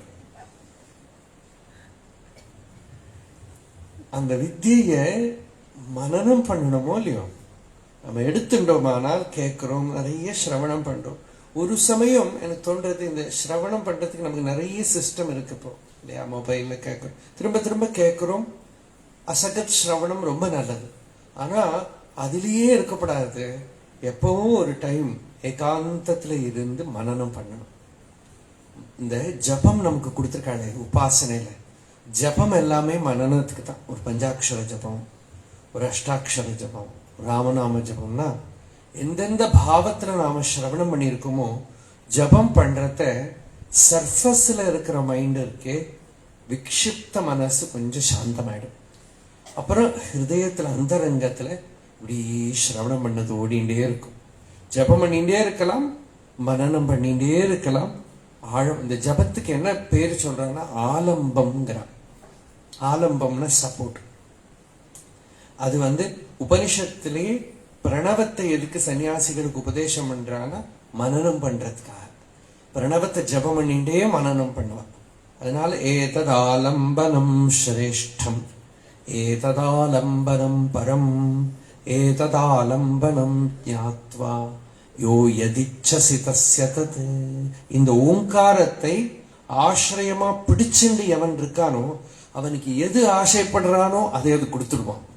அப்படின்னா இது இப்படி ஓங்காரத்தை இப்படி பிடிச்சுண்டு அப்படின்னா என்ன, அதை ஜபம் பண்றதுங்கிறது ஒரு சப்போர்ட் மாதிரி. அந்த சப்போர்ட் வச்சுண்டு இவ ஆத்ம விசாரம், வேதாந்த விசாரம், பக்தி எல்லாம் உள்ள நீரோட்டம் மாதிரி, கங்கா பிரவாகம் மாதிரி போயிட்டே இருக்கு. அப்ப என்ன, உள்ள இருக்கிற களங்கம் எல்லாம் கழுவப்படுறது சித்தத்துல. கில்பிஷரஜஹாதலந்தி. நம்ம தியானம் பண்ண உட்கார ஜபம் பண்றத உள்ள என்னென்ன இருக்கோ எல்லாம் குப்பு குப்பு குப்புன்னு வெளியில வரும். அது வெளியில வரத்த பக்தினாக்க பகவான் கிட்ட எல்லாத்தையும் சொல்லி அழுது கதறி கிளீன் பண்ணலாம். அவங்ககிட்ட என்ன வேணா சொல்லலாம், யார்கிட்டையும் போய் சொல்லக்கூடாது. வேற யார்கிட்டையாவது போய் சொன்னா அவளை ஹர்ட் பண்ணி விடுவோம் நம்ம. அதனால ஈஸ்வரன் சந்நிதியில எல்லாத்தையும் சொல்லலாம். அவங்ககிட்ட எல்லாம் சொல்லலாம், அவங்ககிட்ட எல்லாத்தையும் கொட்டலாம். ஹிருதயத்துக்குள்ள இருக்கிறது எல்லாம் நம்ம ஜபம் பண்றதையே மனசுல என்னென்ன பாவங்கள் வருதோ எல்லாம் அவங்ககிட்ட தனியே பேசலாம். ஒன்றும் தப்பு கிடையாது. இப்ப எல்லாரும் இதான் பண்ணிட்டு இருக்காங்க. அதனால நீங்க வந்து ஏதோ மொபைல்ல பேசிட்டு இருக்கிறதா நினைச்சுப்பான். முன்னாடினா பைத்தியம் நினைச்சிருப்பான், அதான் நினைச்சுப்பான். பகவான் கிட்ட எல்லாம் கொட்டி விடலாம். கலந்தி சம்போ த்வச்சரித சரிதஹ கில்பிஷரஜஹ தளந்தி. கில்பிஷரஜஸ்னாக்க, கில்பிஷம்னாக்க கலங்கம், உள்ள இருக்கிற நெரடல்கள், இன்ஹிபிஷன்ஸ், பல பல ப்ராப்ளம்ஸ் இல்லையா. மனுஷன் காம்ப்ளெக்ஸ் தானே life. Once you choose to lead a worldly life, it is full of complexities. பகவத்பாதால் ஒரு இடத்துல சொல்ற, கிரகஸ்தனோட ஜீவிதம்னா ஜிம்ஹம் அனிருத்தம் காபட்யம். அதுல ஏதாவது பொய்ய சொல்ல வேண்டி வரும், ஏதாவது மறைச்சு வச்சுக்க வேண்டி வரும், ஏதாவது களங்கம் இருக்காம், எல்லாம் இருக்கும். ஒன்றும் பண்ண முடியாது, அவனுக்கு கம்ப்ளீட்டா திறந்து வைக்க முடியாது. எல்லா கஷ்டங்கள்லாம் இருக்கும். அது எல்லாமும் ஈஸ்வரன் கிட்ட கொட்ட வேண்டி இருக்கு. வேற யார்கிட்டையும் கொட்ட முடியாதுன்னா அவளுக்கு மனசு கெட்டு போயிடும். நம்ம உள்ளேயே வச்சுக்க முடியாது. அதுதான் அப்பையா தீட்சிதர் சொல்றார், சிவன் விஷத்தை தொண்டைப்பொடியில வச்சிருந்தான். ஏன்னா உள்ள எடுத்துனா தனக்கு கஷ்டம், வெளியே விட்டா மற்றவாளுக்கு கஷ்டம். அதனால தொண்டைப்பொடியிலேயே வச்சுட்டான். இது மாதிரி நிறைய பிரச்சனைகளை இடம் பண்ணி வரும். இதெல்லாம் சித்தத்தை கில்பிஷ ரஜஸ் உள்ள டிஸ்டர்ப் பண்ண ஒரு விகல்பங்கள். நம்ம எதை தேடுறோம்? சாந்திங்கிற தீர்த்தத்தை தேடுறோம் இல்லையா. அதான் தீர்த்தம். சங்கராச்சாரியர் சொல்றா, இன்னும் ஹரித்வார், ரிஷிகேஷ், காஷி எங்கேயும் போக வேண்டாம். வெளியில் அலங்கன்னு இருக்கிற மனசு அப்படி வித்ட்ரா பண்ணி ஹிருதயத்துல ஒரு தடாகம், நிശ്ചல தடாகம் பண்ணி விட்டேன்னா அந்த புத்தி அதுல போய் ஒரு முழுகி விடுத்தானா, இதுதான்ப்பா காஷியில போய் மணிகர்ணுக்கு ஸ்நானம். என்ன ஸ்லோகம் அது? மனோநிவர்த்தி பரமோ பிரசாந்தி சா தீர்த்தவர்யா மணிகர்ணிகாச்ச ஞான பிரவாஹா விமலாதி கங்கா சா காஷிகாஹம் நிஜபோத ரூபா. அது எந்த ஹிருதயத்துல அந்த மாதிரி ஒரு ஸ்டில்னஸ் இருக்கோ அந்த சரீரமே காஷின்னுட்டார். அந்த ஆளை காஷி. யாருடைய ஹிருதயத்துல அந்த சமாதி அனுபவம் இருக்கோ அவன் நடமாடுற தீர்த்தம். அவன் ஏதாவது போய் குளத்துல போய் ஒரு முழுகு போட்டான்னா அந்த குளம் கங்கை. அவன் எங்க குளிச்சானோ அதுதான் தீர்த்த கஷேத்திரம். அதனால சித்தத்தை சாந்தம் பண்ணி உள்ள இருக்கிற கில்பிஷரஜஹா தளந்தி. ஸ்பிரிச்சுவல் லைஃப்ங்கிறது ஒரு பெரிய அல்கமி பண்றோம். நாம உட்கார்ந்து ஃபர்ஸ்ட் நம்மளையே ஃபேஸ் பண்றோம். நம்மளை ஃபேஸ் பண்ணதான் நமக்கு தெரியும். பகவான் கிட்ட ஒருத்தர் பிரார்த்தனை பண்ணினார், oh God rescue me, please rescue me from myself. அவாவாளுக்குள்ளே இருக்கிற அவாவாளுடைய பிரச்சனைகளை அதை ஃபர்ஸ்ட் பார்க்கிற போது இத்தனை ப்ராப்ளம்ஸ் இருக்கா உள்ள. கில்பிஷ ரஜஹா அதையெல்லாம் தளந்தி, உள்ள இருக்கிற தோஷங்களை எல்லாம் நிவர்த்தி பண்ணி கில்பிஷ ரஜோ தளந்தி தீகுல்யாசரணிஷு. அப்புறம் மெதுவா அந்த கங்கா பிரவாகம் உள்ள ஓட ஆரம்பிக்கும். You find that brooding meditativeness inside you. என்னென்னமோ பண்ற போது நடக்கிறத பேசுறத எல்லாம் பார்த்தா மனசு தியானம் பண்ணிக்கிட்டே இருக்கு. சந்தோஷம், ஆனந்தம். காத்தால தூங்கி எழுந்திருக்கிற போது ஏதோ தியான பாவத்துல எழுந்திருக்கோம். ராத்திரி தூக்கத்துல கூட ஒரு தியான பாவம் இருக்கு. சொப்பனத்துல கூட இருக்குன்னா தபிச்சுட்டோம். அப்பதான் தெரியும் நமக்கு. ஏதாவது ரொம்ப பெயின்ஃபுல் எக்ஸ்பீரியன்சஸ் லைஃப்ல நிறைய பேர் சொல்லுவா, அந்த கார்த்தால எழுந்திருக்கிற போது அப்படி ஒரு பெயின் அது உள்ளே. அந்த ராத்திரி தான் வரும். அதனாலதான் ராத்திரி தூங்குற போது பகவான் நாமத்தை ஜபம் பண்ணி, பகவானுக்கு ஆரத்தி பண்ணி, ரோலோத்சவம் பண்ணி நித்ரா சமாதி ஸ்திதின்னு சொன்னாலே ரொம்ப பெரிய விஷயம். தூங்குறதுக்கு முன்னாடி கொஞ்சம் தியானம் பண்ணும். ரமண பகவான் பல பேர்கிட்ட இன்ஸ்ட்ரக்ஷன் கொடுத்ததாக நரசிம்ம சுவாமி எழுதியிருக்காரு. ராத்திரி தூங்குறதுக்கு முன்னாடி விவேக சூடாமணியில் ஒரு போர்ஷன் உண்டு. அந்த ஸ்லோகங்கள் ஜாதி நீதி குல கோத்திர தூரகம் நாம ரூப குணதோஷவர்ஜிதம் தேசகால விஷயாதிவர்த்தியத் பிரம்ம தத்துவமசி பாவயாத்மனி யத் பரம் சகலவாக கோச்சரம் கோச்சரம் விமல போத சக்ஷுஷா சுத்த சித் கனமனாதி வஸ்து யத் பிரம்ம தத்துவமசி பாவயாத்மனி. அந்த ஸ்லோகங்களை நிறைய பாராயணம் பண்ணி தியானம் பண்ணிவிட்டு அப்படியே படுத்துக்க சொல்லுவார். படுத்துக்கோ. தூக்கத்திலையும் அதோட ஒரு மூடு இருந்துட்டே இருக்கும், ஒரு மெடிடேட்டிவ்னஸ் இருந்துட்டே இருக்கும். ஏதோ ஒன்று உள்ளே இருக்கணும். எழுந்திருக்கிற போது அந்த பாவத்தோட எழுந்திருக்க முடியணும் இல்லையா? இப்படி நம்மளோட சின்ன சின்ன காரியங்கள் இருக்கே வாழ்க்கையில, சாப்பிடுறத பகவான் கிட்ட பகவத் ஸ்வரூபமா மாத்தணும். உபனிஷத்து என்ன சொல்றதுன்னா, நான் யாரை உபாசனை பண்ணணும்? சிவனை உபாசனை பண்ணுமா, விஷ்ணு உபாசனை பண்ணுமா, கணபதி உபாசனை பண்ணுமா எல்லாம் கேட்டா உபனிஷத்து சொல்லித்து முதல்ல சாப்பாடு உபாசனை பண்ணும், அப்புறம் உனக்குள்ள வெளியில போயிட்டு வரதே மூச்சு காத்து அதை உபாசனை பண்ணும், அப்புறம் கண்ணை உபாசனை பண்ணும், அப்புறம் காதை உபாசனை பண்ணும் எல்லாம் சொல்லித்து. அன்னம் பிராணம் சக்ஷு ஸ்ரோத்ரம் மனோ வாசமிதி இதெல்லாம் உபாசனை பண்ணுது. அது எப்படி உபாசனை பண்றது? சாப்பிடுறது எந்த அன்னம் சாப்பிடணும், எப்படி அதை திவ்யமா பிரசாதமா மாற்றணும், எது அது நம்மளை ஹர்ட் பண்ணாம ஆக்கணும், அப்படி பண்றது அதுல ஒரு உபாசனை.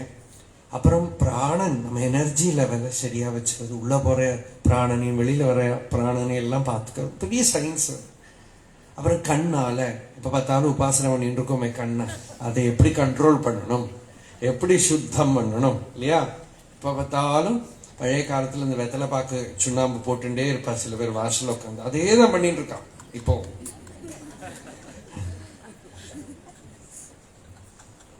அது அந்த உபாசனை எப்படி பண்றது, கண்ணை எப்படி சுத்தம் பண்ணிக்கிறது, அப்புறம் காதால கேட்கிற விஷயங்கள் அதை எப்படி சுத்தம் பண்ணிக்கிறது, இப்படி எல்லா இந்திரிய வியாபாரங்களையும் எப்படி எப்படி முடியற மட்டும் நம்ம பிராரப்தத்துக்கு தகுந்தபடி நியமனம் பண்றது ஒரு உபாசனைன்னு ஸ்ருதி சொல்லித்து. அப்போ இப்படியெல்லாம் சுத்தம் பண்ணி கில்பிஷரஜஹாதளந்தி நம்ம உள்ள இருக்கிற அந்த கசப்பு இருக்கிற கரும்பை திதிக்கிற கரும்பா மாத்திர வரைக்கும் பண்ண வேண்டியிருக்கு, இரும்ப தங்கமா மாத்திர வரைக்கும் பண்ண வேண்டியிருக்கு.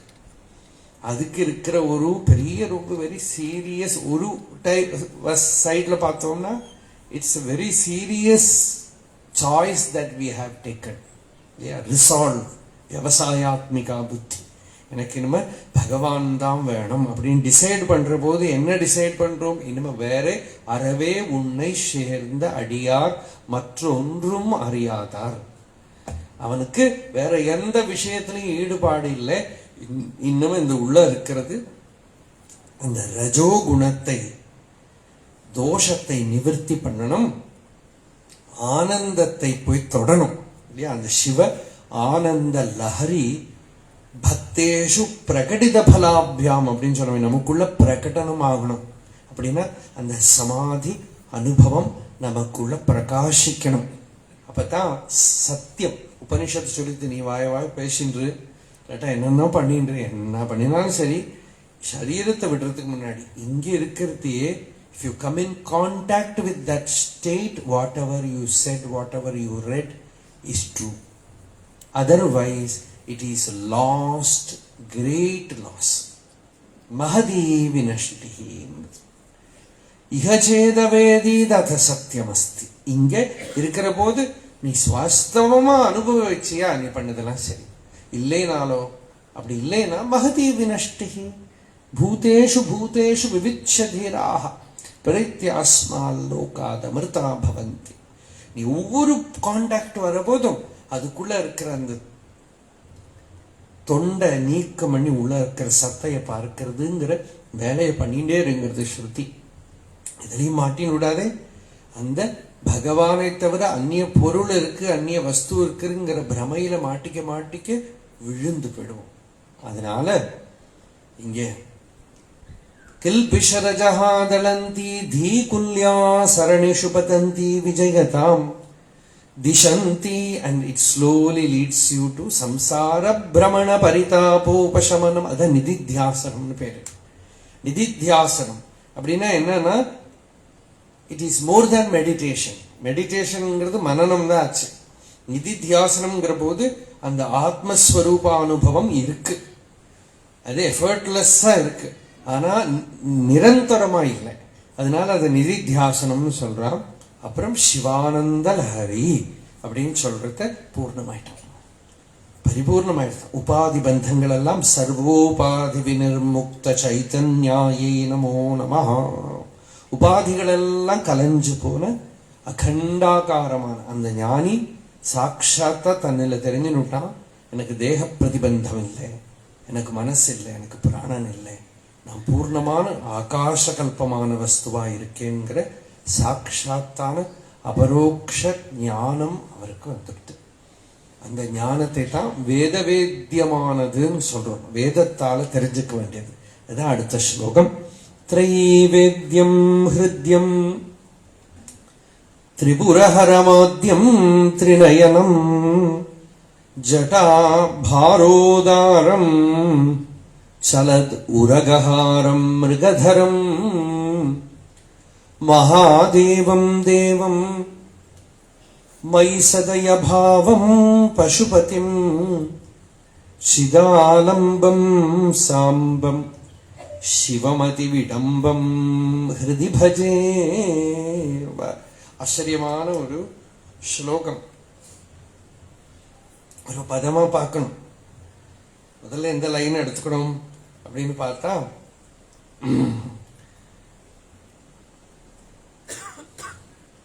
பரமேஸ்வரனை ஸ்துதி பண்றது. அவர் யாரு? திரைவேத்தியம். முதல்ல பதார்த்தத்தை சொல்ற. 3 வேதத்துல 3 போர்ஷன் இருக்கு. ரிக்கு, யஜுஸ், சாம. இது 3 சேர்ந்ததுதான் வேதம்னு சொல்றோம். 4 வேதங்கள்ங்கிற விஷயம் வேற. 4 வேதங்கள்லயும் இந்த 3 போர்ஷன் இருக்கு. இதுல ஏதாவது ஒண்ணு முக்கியமா இருக்கிறத ரிக்வேதம், யஜுர்வேதம், சாமவேதம் சொல்றோமே தவிர, வேதம்னா இது 3. ரிக்குங்கிறது மந்திர பாகங்கள், ஸ்துதி பாகங்கள். யஜுஸ்ங்கிறது கர்மானுஷ்டான விஷயங்கள். சாமங்கிறது கானாத்மகமா இருக்கிறது, உத்கீதம் அப்படிம்பாங்க. இது எல்லாமே சேர்ந்ததுதான் திரைன்னு வேதத்துக்கு பேரு. அந்த வேதத்தினால என்ன பிரயோஜனம்? அவனை தெரிஞ்சுக்கணும். வேதம் எதுக்கு இருக்குன்னா, வேதங்களுக்கு பிரயோஜனமே பகவானை சாட்சாத்தா அனுபவத்தை கொடுக்கிறது தான். நமசிவாய வாழ்க, நாதன் தாழ் வாழ்க, இமைப்பொழுதும் என் நெஞ்சில் நீங்கா தான் தாழ் வாழ்க, கோகழியாண்ட குருமனிதன் தாழ் வாழ்க, ஆகமம் ஆகி நின்று அன்னிப்பான் தாழ் வாழ்க. வேதங்களாக இருந்து, சாஸ்திரங்களாக இருந்து இந்த ஜீவனுக்கு வழிகாட்டி பகவத் சாட்சா்காரத்துக்கு அழைச்சின்னு போறது. திரைவேத்தியம் ஹிருத்யம். அவன் எங்க இருக்கான்? ரொம்ப இன்டிமேட், ஹிருதயத்துக்குள்ளேயே இருக்கான். அவன் ஹிருதயத்துக்குள்ளேயே இருக்கான். அதனால அவனுக்கு ஹிருத்யன் பேர். Very sweet name. ரமண பகவான் ஹிருதயம் நாம, உள்ளம் எனும் பெயர். உனக்கு பேரே உள்ளம்னுட்டான். உள்ளம்ங்கிறது நீ இருக்கிற இடம் இல்லையாப்பா, நீயே உள்ளம் தான். Heart is thy name. திரைவேத்யம் ஹிருத்யம் திரிபுரஹரம். 3 புறங்களை எரித்த, முப்புறம் எரித்த பரமன் அப்படிம்போம். திரிபுரஹரம் ஆத்யம் திரிநயனம். ஆதி பொருள், முன்னை பழம் பொருளுக்கும் முன்னை பழம் பொருள். ரொம்ப பழசு. அதனால்தான் அவருக்கு கழவன் பேரு. அண்ணா சிவன் எப்பவும் கழவனா வர சொல்ற. அவருக்கு கழவன்னே பேரு. உபனிஷத்துக்கு கிழவின்னு பேரு. என்ன அழகான பேரு. ஈஸ்வரனுக்கு கிழவன்னு பேரு, உபனிஷத்துக்கு கிழவின்னு பேரு. ஏன்னா அவள் தான் அத்தனை காலமா அந்த பாட்டி தான் வழிகாட்டின்டே இருக்கா. தாத்தாட்ட கூட்டின்னு போற வேலை அந்த பாட்டி இந்த தாத்தாட்ட கூட்டின்னு போறது. சிவசக்தி ஐக்கிய ரூபிண்யை நமஹ. திரைவேத்யம் ஹிருத்யம் திரிபுரஹரம் ஆத்யம் பிரிமார்டியல் பீயிங். திரிநயனம் முக்கண்ணுடைய பரமன். ஜடாபாரோதாரம். அவனோட ரூபம் என்ன? பெரிய ஜட தலையில. சலதுரகஹாரம். கழுத்துல போட்டுக்கு வேற மாலையெல்லாம் இல்லை அவருக்கு. விஷ்ணுக்கு நம்ம வைஜெயந்தி மாலை, வைடூரிய மாலை, இந்த ஆபரணம் எல்லாம் சொல்றோம் இல்லையா? அம்பாளுக்கும் சொல்றோம். இவருக்கு பாவம் என்ன இருக்கு? ஒண்ணும் கிடையாது. ஸ்மசானேஷு ஆக்ரீடா ஸ்மரஹர பிசாசாः சஹசராः சிதாபஸ்மாலேபோ ஸ்ரகபி நிர்கரோடி பரிகரஹ அமங்கல்யம் ஷீலம் தவ பவது நாமைவமகிலம் ததாபி ஸ்மர்த்ருணாம் வரத பரமம் மங்களமசி. போய் விளையாடுற இடம் எதுன்னா ஸ்மசானத்துல. பவுடர்லாம் கிடையாது, ஸ்மசான பூதி பூஷிதம். காஷியில போனா விஸ்வநாதருக்கு ராத்திரி ஒரு 10:30 மணி 15 மணி ஆறும்போது அவர் பவுடர் போட்டு விடுவார். ஃப்ரெஷ்ஷா எரிஞ்ச ஸ்மசானத்துல இருந்து இருக்கிற பஸ்மம் வரும். நாட்டுக்கோட்டை செட்டியார் பூஜை நடக்கும். அந்த பூஜை முடிஞ்சதுக்கு அப்புறம் ராத்திரியில ஒப்ப எரிஞ்சு நல்ல ஃப்ரெஷ்ஷா கமகம். அதுதான் அங்க அவருக்கு அபிஷேகம். ஸ்மசானேஷு ஆக்ரீடா. அவர் எதுக்கு ஸ்மசானத்துல போயிருந்தாருங்கிறதுக்கு ஒரு பக்தர் சொன்னார், கைலாச ஹிருதயத்துக்குள்ள இருந்தா யாரும் கண்ண மூடி பார்க்கல, கைலாசத்துல உட்கார்ந்தாலும் எல்லாரும் போக மாட்டேங்கிறா, போனாலும் எதை பார்த்தாலும் தெரியல, இருக்கிற கோவில் கோவிலா இருந்தாலும் யாரோ சில பேர் தான் போறா, பூஜை பண்ற குருக்கள் கூட ஒரு சமயம் பார்க்க மாட்டேங்கிறா. அப்படி இருக்கிறத எல்லாரும் ஒரு நாளைக்கு அவருக்கு எல்லாரையும் பார்க்கணும்னு ஆசை. அது ஒரு இடத்துல உட்கார்ந்தா தான் முடியும். ஸ்மசானத்துல உட்கார். ஸ்மசானேஷு ஆக்ரீடா. அவர் விளையாடக்கூடிய ஸ்மசானம் எதுன்னா இந்த சரீரத்தை எரிச்ச ஞான பூமி. வேற எப்படி சரீரத்தை எரிக்க முடியாது.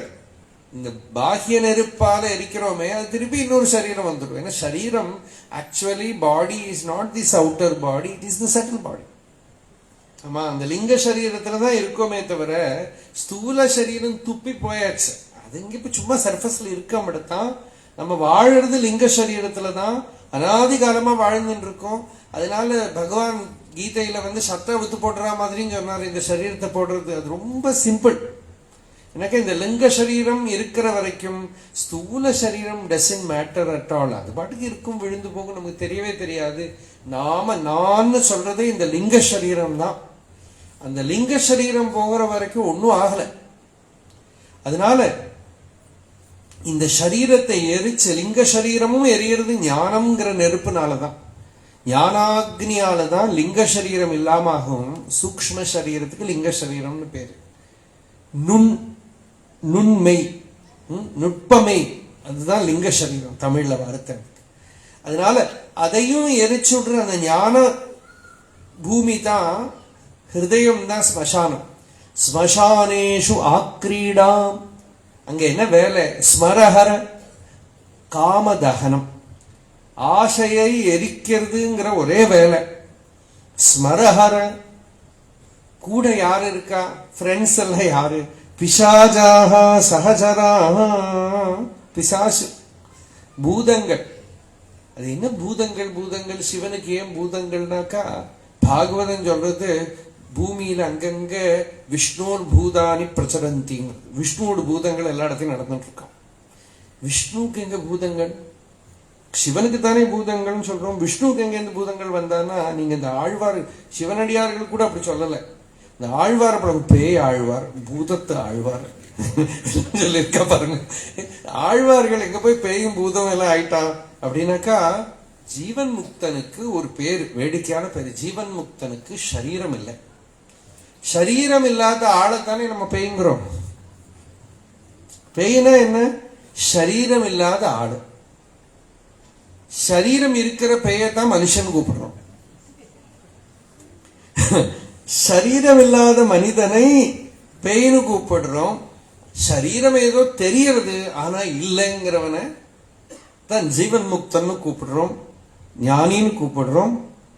அவரை தான் இங்கேயும் பேய் ஆழ்வார், பூதத்து ஆழ்வார் எல்லாம் சொல்றது. பகவானோட சிஷ்யர்கள் பக்தாள்கள் எல்லாமே பேய் பூதங்கள் போல இருக்கு. அந்த மாதிரி என்ன லோக சாமானிய நியமங்கள் இல்லாம இருந்துட்டு இருக்கு இல்லையா? நேற்று கூட அம்மா ஒரு கதை சொன்ன, அந்த கதை சொல்லட்டுமா? சுவாமி கிட்ட முதல்ல 7 வருஷம் ரொம்ப பாடுபட்டிருக்கேன். சட்டுன்னு உள்ள கூட போக முடியாது, தரிசனம் பண்ண முடியாது. ஒரு நாளைக்கு யாரோ ஒரு பெரியவர் வந்தார், அவரை கூட்டின்னு வந்தேன். உள்ள தரிசனம் கிடைச்சிடும் பார்த்தேன். உள்ள என்னையும் விட்டுடுவான்னு நினைச்சா அவரை மட்டும் உள்ள விட்டுன்னு கதவை சாத்தின்னு விட்டார். தாங்கவே முடியல. 7 வாட்டி 8 வாட்டி வந்ததெல்லாம் எதுக்குனாக்கா, வந்தா this beggar has no time to see you சொல்லி திருப்பி அனுப்பிவிடுவார். Is very work to do. அண்ணா கூட சொல்லுவார், என்னதான் வேலை இருக்கோ தெரியாது, சும்மா தான் இருந்துருப்பேன். பிச்சைக்காரனுக்கு வேலை இருக்கு, பிச்சைக்காரனுக்கு வேலை இருக்கு, நாம அவரோட தமிழ் வேற எப்படி இருக்குமா அண்ணா அது சொல்றது, நாம போவோம் பிச்சைக்காரனுக்கு வேலை இருக்கும்பா. நாம போவோம்னா என்ன அர்த்தம்னா, அந்த பார்க்க வர நீங்க போங்கன்னு அர்த்தம். இந்த வரவை என்ன நினைச்சுட்டு இருப்போம், அவர் வரப்போறாருன்னு நின்றுட்டே இருப்போம், நாம போவோம். அப்போ அது மாதிரி அவளை அனுப்பி வைக்க ரொம்ப அழுதுன்னு போய் அருணாச்சலேஸ்வரர் கோவில்ல ஏதோ ஒரு சந்நிதி குப்பமயமா இருக்கு, அங்க போய் உட்காந்து அழுதுன்னு இருந்தேன்னா, வெள்ளை வஸ்திரத்தை போட்டுட்டு இருட்டுல அழுதுண்டே இருந்து 3 மணி நேரம் ஆயிடுத்து அழுதுண்டே இருந்தேன். அப்புறம் கொஞ்ச நேரம் ஆனா நேரம் சாயங்காலம் ஆயிடுத்து, தடதடான்னு கால் சத்தம் வர கிட்டது, யாரோ வராளே. நான் தனியா, அதுவும் சின்ன வயசு அவளுக்கு வரேன். அப்போ தலையில வெள்ளை வஸ்திரத்தை போட்டுன்னு உட்கார்ந்துட்டு இருக்கா. வரவன் உள்ள வந்துட்டானா ஏதாகுமோ யாரோ தெரியாதுன்னு இருந்தா, அது வந்த பெரிய சரீரத்தோட ஒருத்தர் வந்தவர் உள்ள வந்து நமஸ்காரம் பண்ணி, அந்த சந்நிதியில் நமஸ்காரம் பண்ணி, அவருக்கு அம்மா அங்க இருக்கிறதெல்லாம் பார்க்கல, அவர் நமஸ்காரம் பண்ணி இப்படி திரும்பி பார்த்தா ஒரு மூலையெல்லாம் அங்க லைட்டும் இல்லை, இருட்டுல வெள்ளை வஸ்திரத்தோட, கண்ணு எல்லாம் அழுது வேற, கண்ணு பளபளான்னு இருக்கு. அரண்டு கட்டினவர் அந்த இடத்துல இருந்து ஓடி படிக்கட்டுல உருண்டு பரண்டு கீழே விழுந்து சத்தெல்லாம் கேட்கறது மேல இருந்து அப்படின்னா. அப்போ இதான் சிவபூதம் கணம்னு பேரு. அப்படின்னாக்கா யாராவது எதிர்பார்ப்பாளா, ஒரு இருட்டுல ஒரு கோவில் சந்நிதியில மனுஷன் இல்லாத இடத்துல ஒரு ஸ்திரீ சரீரத்தோட யாரோ உட்கார்ந்துருக்கு, எதிர்பார்க்கவே மாட்டான். அவன் என்ன நினைச்சுனாலும் தெரியாது. நான் இருக்கிறது மாதிரி தான் அண்ணாமலையார் பௌர்ணமி அன்னைக்கு உள்ள எல்லாம் போன அருணாச்சலேஸ்வர் மலைக்குள்ள, நாங்க ஒரு 4 பேர் மலைக்குள்ள போயிட்டோம்.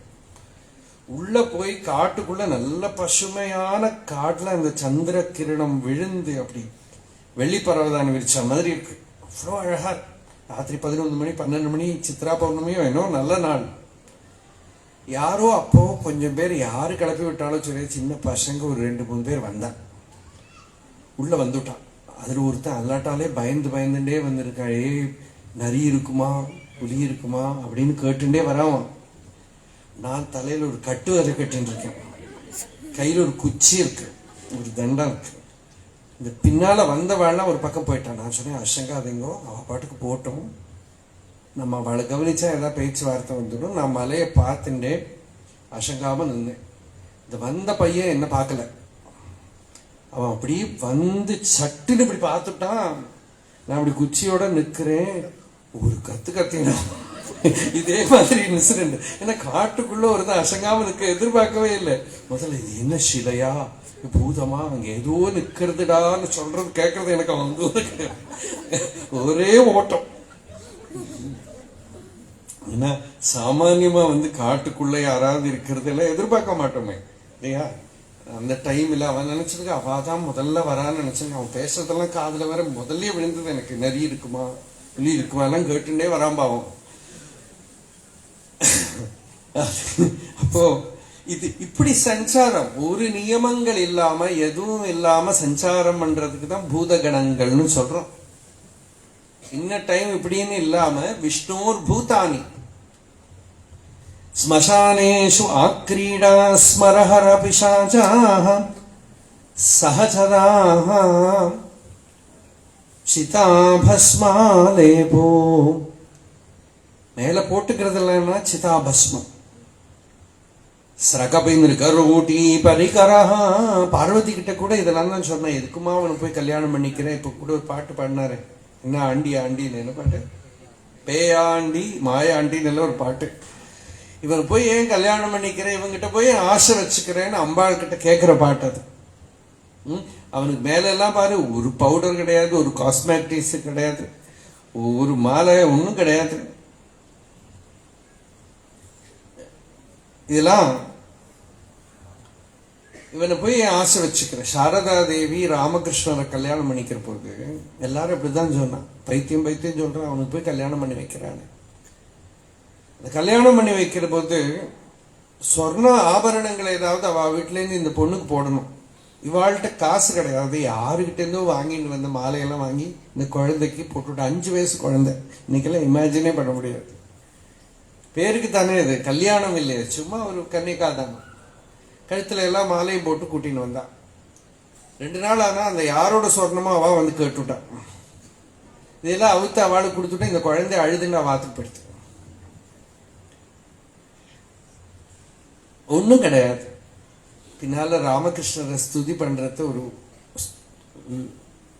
ஒரு சம்ஸ்கிருத கிருதி. அதுல சொன்னா, சிவனுக்கு கபாலி பூதேஷா பஜதி ஜெகதீஷைக பதவிம் பவானி துவத் பாணிகிரகண பரிபாடி பலவிதம். அவன் கபாலி, கையில கபாலத்தை வச்சுட்டு பிச்சை எடுத்துட்டு பூதங்களோட நடக்கிறவன் இவனை ஜெகதீஸ்வரன் கூப்பிடுறா. ஏன்னா பவானி துவத் பாணிகிரகண பரிபாடி பலமிதம். ஏ பவானி, உன்னை கல்யாணம் பண்ணிட்டானோ இல்லையோ அதனாலதான் சர்வமங்களான்னு பேர் அவளுக்கு இல்லையா, அதனால. அப்படி இங்கே ஸ்மசானேஷு அப்படி பார்த்தா அமங்கல்யம் ஷீலம், எதை பார்த்தாலும் மங்களமாவே தெரியல. ஆனா ஸ்மர்த்ருணாம், ஸ்மரணம் பண்ணினா அவளுக்கு அந்த க்ஷணத்திலேயே பரமம் மங்களம், எல்லா மங்களமும் வந்துடுறது. ததாபி ஸ்மர்த்ருணாம் வரத பரமம் மங்களமசி த்ரைவேத்யம் ஹிருத்யம் திரிபுரஹரமாத்யம் த்ரிநயனம் ஜடாபாரோதாரம் சலதுரகஹாரம் மிருகதரம். கையில மான் வச்சுருக்கான், அதனால மிருகதரன் பேர். மிருகதரம் மகாதேவம் தேவம், மகாதேவஹான்னு பேர் அவருக்கு. சும்மா மகாதேவன்னா அவருக்கு தானே பேரு, மகாதேவன் பேர். எல்லாரும் தேவன் கூப்பிடுறோம், அவரே மகாதேவன் கூப்பிடுறோம். மகாதேவம் தேவம், தேவம்னா ஜோதிர்மயா, பொன்னார் மேனியனே அப்படின்னு பாடினார் திருநாவுக்கரசர். பாகவத்துல கூட சிவன் வரபோது சிவ தரிசனம் பல இடத்துலையும் பாகவத்துல சொல்லப்படும். அப்போல்லாம் சிவனோட வர்ணம் பல பேரும் பார்த்தோம்னா போட்டோல எல்லாம் சிவனை நீல கலர்ல எல்லாம் வரைச்சு வச்சிருப்பான். பாகவத்துல வர்ணிக்கிறது தப்த ஹேம நிகாயாபம் சிதிகண்டம். எப்படி அந்த எப்படி இருக்காருன்னா தப்த ஹேம நிகாயாபம், நல்ல காய்ச்சின பொண்ணு மாதிரி, அதான் பொன்னார் மேனியன். அந்த கோல்டன் கலர் சூரியன் அஸ்தமிக்கிற போது எப்படி இருக்குமோ, சூரியன் உதிக்கிற போது எப்படி இருக்குமோ, அதுதான் பரமேஸ்வரனோட வர்ணமா. தப்த ஹேமான்னு பேரு, தப்த ஸ்வர்ணம், தப்த ஸ்வர்ணம். அதனால திரைவே சலதுரகஹாரம் மிருகதரம் மகாதேவம் தேவம் மை சதயபாவம் என்கிட்ட ஒரு கருணையுடையவன்.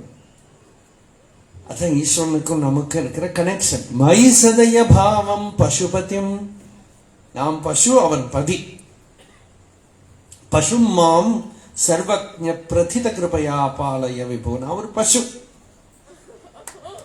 பசுபதிம் சிதாலம்பம், சித்துல ஆலம்பத்தோட இருக்கிறவன். சித்துனா உள்ள இருக்கிற சைத்தன்யம், நான்கிற உணர்வு, கான்சியஸ்னஸ், அதுதான் அவனை தெரிஞ்சுக்கிறதுக்கு இருக்கிற இடம்.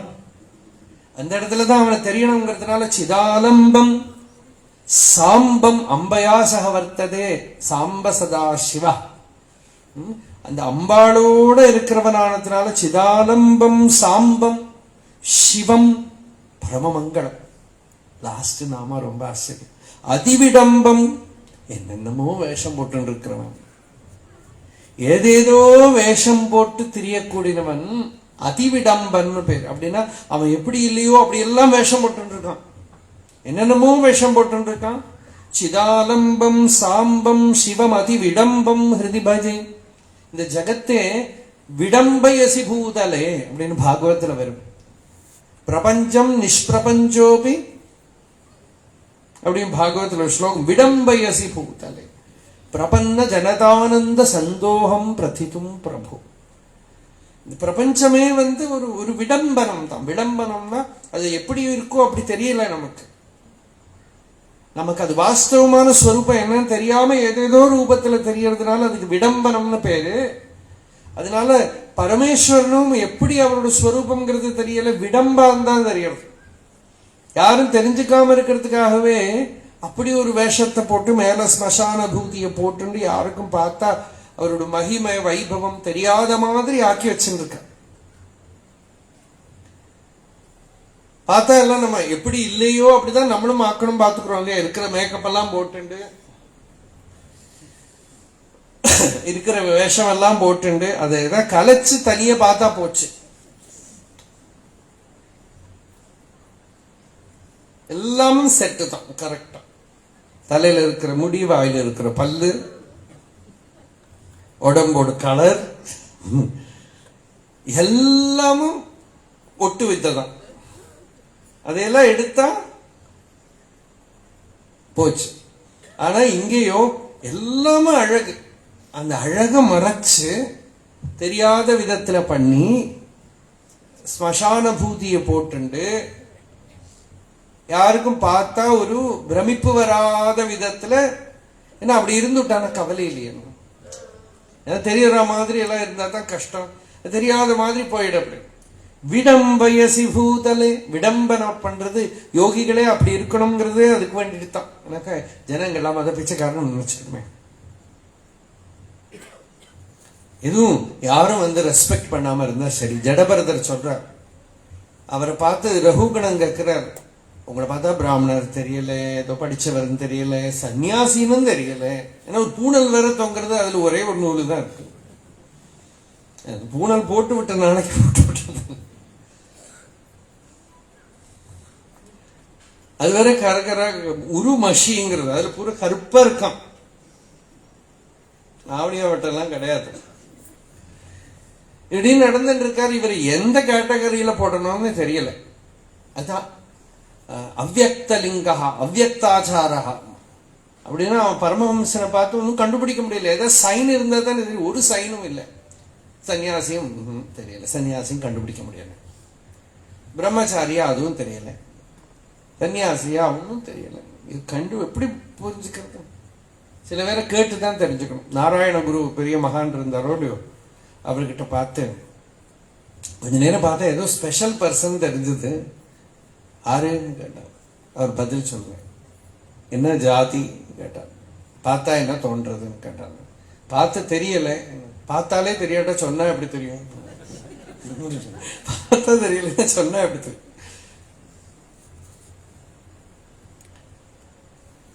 சிலதெல்லாம் ஒண்ணு அவ்யக்தலிங்கா அவ்யக்தாச்சாரா.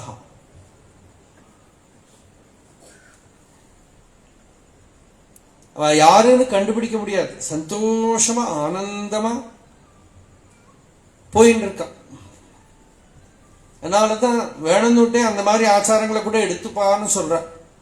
அவ்யக்தாச்சாரா, காது கேட்காதவன் மாதிரி, கண்ணு தெரியாதவன் மாதிரி, பைத்தியம் மாதிரி எல்லாம் கூட நடப்பான். ஆனா இப்ப திருவண்ணாமலையில அப்படி நிறைய யோகிகள் இருந்ததுனால இங்க எது பைத்தியம் எது சித்தன்னு கண்டுபிடிக்க முடியும். ஒரு சமயம் பைத்தியமா இருந்தா சித்தனா போயிடுவான், சித்தம் பைத்தியமா போயிடுவான். அது வர ஜனங்களுக்கு வர ஒரு ஒரு ஆசை இருக்கா, சித்தன்னா ஏதோ ஒரு பார்க்கணும் பிடிக்கணும்னு ஒருத்தர் ரமணாசிரமத்துல நான் சமயத்துல மௌனம் வரேன். அப்ப நான் அப்படியே ரமண பகவான் சந்நிதி இப்படி பிரதட்சணம் பண்ணிட்டே இருக்கேன். நான் சொல்ற கதை ஒரு 15-16 வருஷம் முன்னாடி. சாயந்தரம் ஒருத்தர் தட தட தட தடான்னு உள்ள வந்தார். பெரிய கூட்டம் கிடையாது. ஓரமா ஒரு பேகை வச்சாரு, ஏதோ சாமானம் வாங்க வந்த மாதிரி. வந்து பக்கத்துல சார் ஏன் இந்த சித்தர்களை எல்லாம் எங்க பார்க்க முடியும் சார் அப்படின்னு. நான் அப்படியே பார்த்து மௌனம் வேறையா, நான் இப்படி காட்டி என்ன சொல்றேன் அப்படின்னு பண்ணி. அப்ப அவருக்கு என் மேல சந்தேகம் வந்து, யாரோ சொல்லி கொடுத்துருக்கா, அவ பேச மாட்டா, ஏதோ பண்ணுவான்னு போல் இருக்கு. சுத்திண்டே பின்னாடி வந்துட்டே இருந்தார், இப்படி இப்படி பார்த்துட்டே இருந்தார். கிளம்பி போயிட்டேன். சாமான வாங்க வந்த மாதிரி சித்தனை பிடிக்க வந்திருக்காரு அவர். அவ்யக்தலிங்கா அவ்யக்தாச்சாரா. அவளை பார்த்து வியக்தமா இப்படி அப்படின்னு தெரிஞ்சுக்க முடியாது. வர்ணாசிரமாதி லிங்கங்கள் கிடையாது, எதுவும் கண்டுபிடிக்க தெரியல.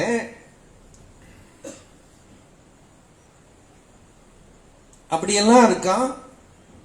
அது பரமேஸ்வரனுக்கு அதனால விடம்பனம்னு பேர். விடம்பன்னு பேரு. விடம்பம்ங்கிறதுக்கு ஆக்டர். நடனம், நடவேஷதாரி. கிருஷ்ணனுக்கு அப்படி ஒரு பேர் உண்டு. ஏன்னா அவன் என்னென்னமோ வேஷம் போட்டுக்கிறான் இல்லையா? பாகவதத்துல வருது, பாட்டுல இருக்கிற வனமாலை என்னென்னமோ போட்டு. அப்ப சுவாமி பார்த்தன கையில் ஒரு கொட்டாங்குச்சி, அது என்னத்துக்கு தெரியல, ஒரு விஷரி. திருவண்ணாமலையில் இருக்கிற சூட்டுக்கு கம்பளி வேற, கழுத்துல ஒரு கயறு, என்னென்னமோ இருக்கு இல்லையா? இதுக்குதான் விடம்பம்னு பேரு. அப்படின்னா not the usual way, normal way இல்லை, எல்லாரும் போடுற மாதிரி இல்லை. இந்த மாதிரி இப்போ ரொம்ப அழகா டிசிப்ளின்டா ஆக்ட் பண்ணிட்டு ஒருத்தர் ட்ரெஸ் பண்ணிட்டு இருந்தாங்கன்னா எனிபடி வில் இமிட்டேட் இல்லையா? இது இங்க வந்து இருந்த 10-50 வருஷத்துல குளிச்சதே 2 வாட்டியோ 3 வாட்டியோ தான். நம்மளால முடியுமா இந்த சூட்ல? இந்த மாதிரி இங்க இருக்கிற சம்மருக்கு கம்பளி போட்டுன்னு நடக்க முடியுமா? யோகி ராம் சரத்குமார் கம்பளி போட்டுன்னு நடந்த மாதிரி நம்மளால நடக்க முடியாது. ரமண பகவான் கோமணத்தோடு நடந்த மாதிரி ஒருத்தன் கூட இமிட்டேட் பண்ண மாட்டான், யாரும் பண்ண முடியாது. அது என்னன்னா அதுக்குதான் விடம்பம்னு பேரு. உனக்கு ஆக்ட் பண்ணணுமா, என்னை பார்த்து இமிட்டேட் பண்ணணுமா, இப்படி பண்ணு பார்க்கலாம், பண்ண மாட்டான் இல்லையா? தைரியம் வராது. அந்த ஆக்டிங் யாரும் பண்ண முடியாதுல்ல. நானும் ரமண மகர்ஷி ஒரே மாதிரி, சரி கோமணம் கிட்ட நட பார்க்கலாம். பரத்தியாரும் விட மாட்டான், நீயும் பண்ண முடியாது, பரத்தியாரும் விட மாட்டான். பிடிச்சு எங்கேயாவது உள்ள போட்டணும் இல்லையா? அதனால விடம்பம்னு பேர். அது ஈஸ்வரனை விடம்பன் கூப்பிடுறோம். அவர் லோக சாமான்யம் அல்லாத ரூபத்துல நடக்கக்கூடியவர். லோக சாமான்யம் அல்லாத வேஷத்தோட, ரூபத்தோட, பாவத்தோட, இது போலன்னு சொல்றதுக்கு ஒண்ணு இல்லாத விதத்துல இருக்கிறதுனால அவனுக்கு விடம்பன் பேர். பைத்தியம் மாதிரி.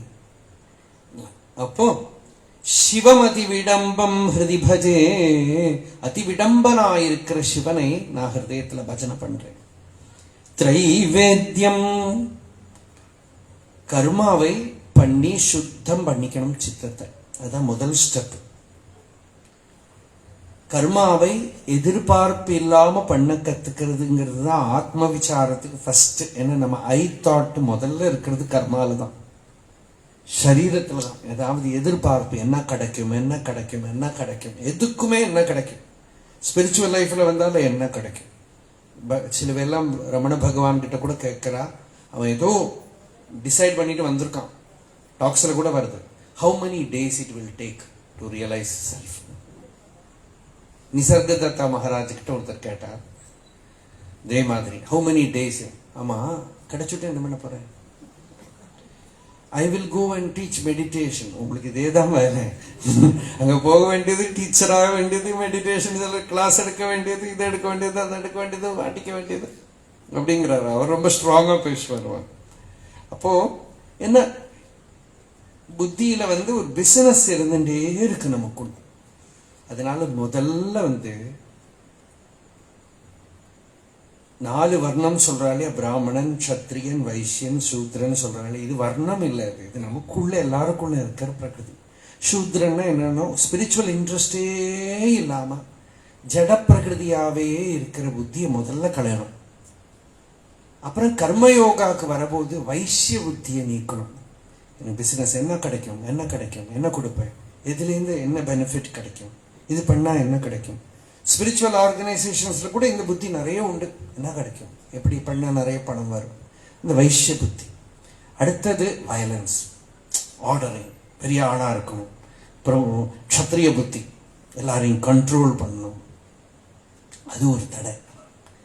அதுக்கு மேல எல்லாத்தையும் விட்டுட்டானா தான் அவன் உண்மையா பிராமணன் சொல்ல முடியும். பிராமணன்கிறது காஸ்ட் இல்லை. பிராமணன்கிறது மகாபாரதம் சொல்றது, முதல்ல எல்லாம் பிராமணனா இருந்துட்டான். அப்புறம் முள்ள இந்த மனசு வேலை பண்ண ஆரம்பிச்சப்ப சத்திரியன், வைசியன், சூத்திரன் எல்லாம் வந்துட்டான். அதனால அது ஒரு ஜாதியோட பேரே இல்லைன்னு. அதனால இப்பவும் நமக்கு ஆச்சரியமா பாருங்க, இப்ப சத்திரியன் யாரையும் சொல்ல முடியாது.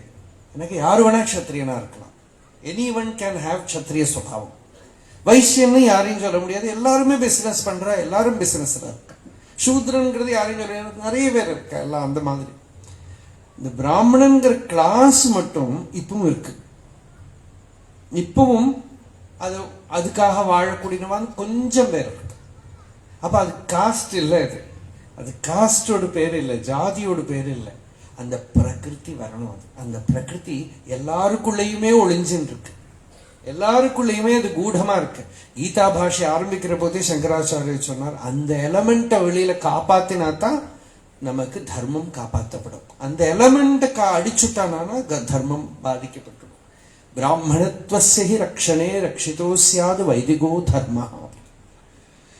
அதனால அது ஒரு ஜாதி பெயர் இல்லை, அது உள்ள சிவனுக்கே. அதனால என்ன சொன்னார் வள்ளலார் பாடினார், ஐயரை கண்டேனடி அப்படின்னு பாடினார். சிதம்பரத்துல போய் யாரை பார்த்தேன்னா ஐயரை பார்த்தேன். பூசுரன் அவன்தான் ஐயர், அவன்தான் பிராமணன், அவன்தான் ஞானி. ஞானிங்கிற வார்த்தை கூட மகாபாரதத்துல எல்லாம் கிடையாது, ரொம்ப ரேரா தான் இருக்கு. மகாபாரதத்துல எல்லாம் பார்த்தீங்கன்னா பிராமணஹானே நிறைய இடத்துல வரும், ஞானி ஜீவன் முக்தங்கிற அர்த்தத்துல. அப்போ அந்த பரமேஸ்வரனுக்கு அது பேர், சிவனுக்கு அது பேர் இல்லையா? அது அவளே அப்படித்தானே சொல்றா. 3000 அந்தணர்கள்ல அவர் ஒருத்தர், அவரோட சேர்ந்துதான் அந்த 3000 பேர் வந்தா. அப்படின்னா என்ன? ஞானிகளோட கூட்டம்னு அர்த்தம். ஞானிகளோட கூட்டம், அந்த கூட்டத்தோட வர்றதுதான். அப்படி பகவானை தெரிஞ்சுக்கிறதுக்கு தான் வேதம் வந்திருக்கு. வேதம் நான்கினும் மெய்ப்பொருள் ஆவது. அவன் தான் மெய்ப்பொருளா இருக்கான் வேதத்துக்குன்னு. அவனை தெரிஞ்சுனுட்டா வேதத்தை தெரிஞ்சுட்டாச்சு, அவனை தெரிஞ்சுக்கலைன்னா வேதம் தெரிஞ்சுக்கல. வேதம் படிக்கிறது எதுக்கு? வேத வேத்தியனா இருக்கிற ஈஸ்வரனை தெரிஞ்சுக்கிறதுக்கு.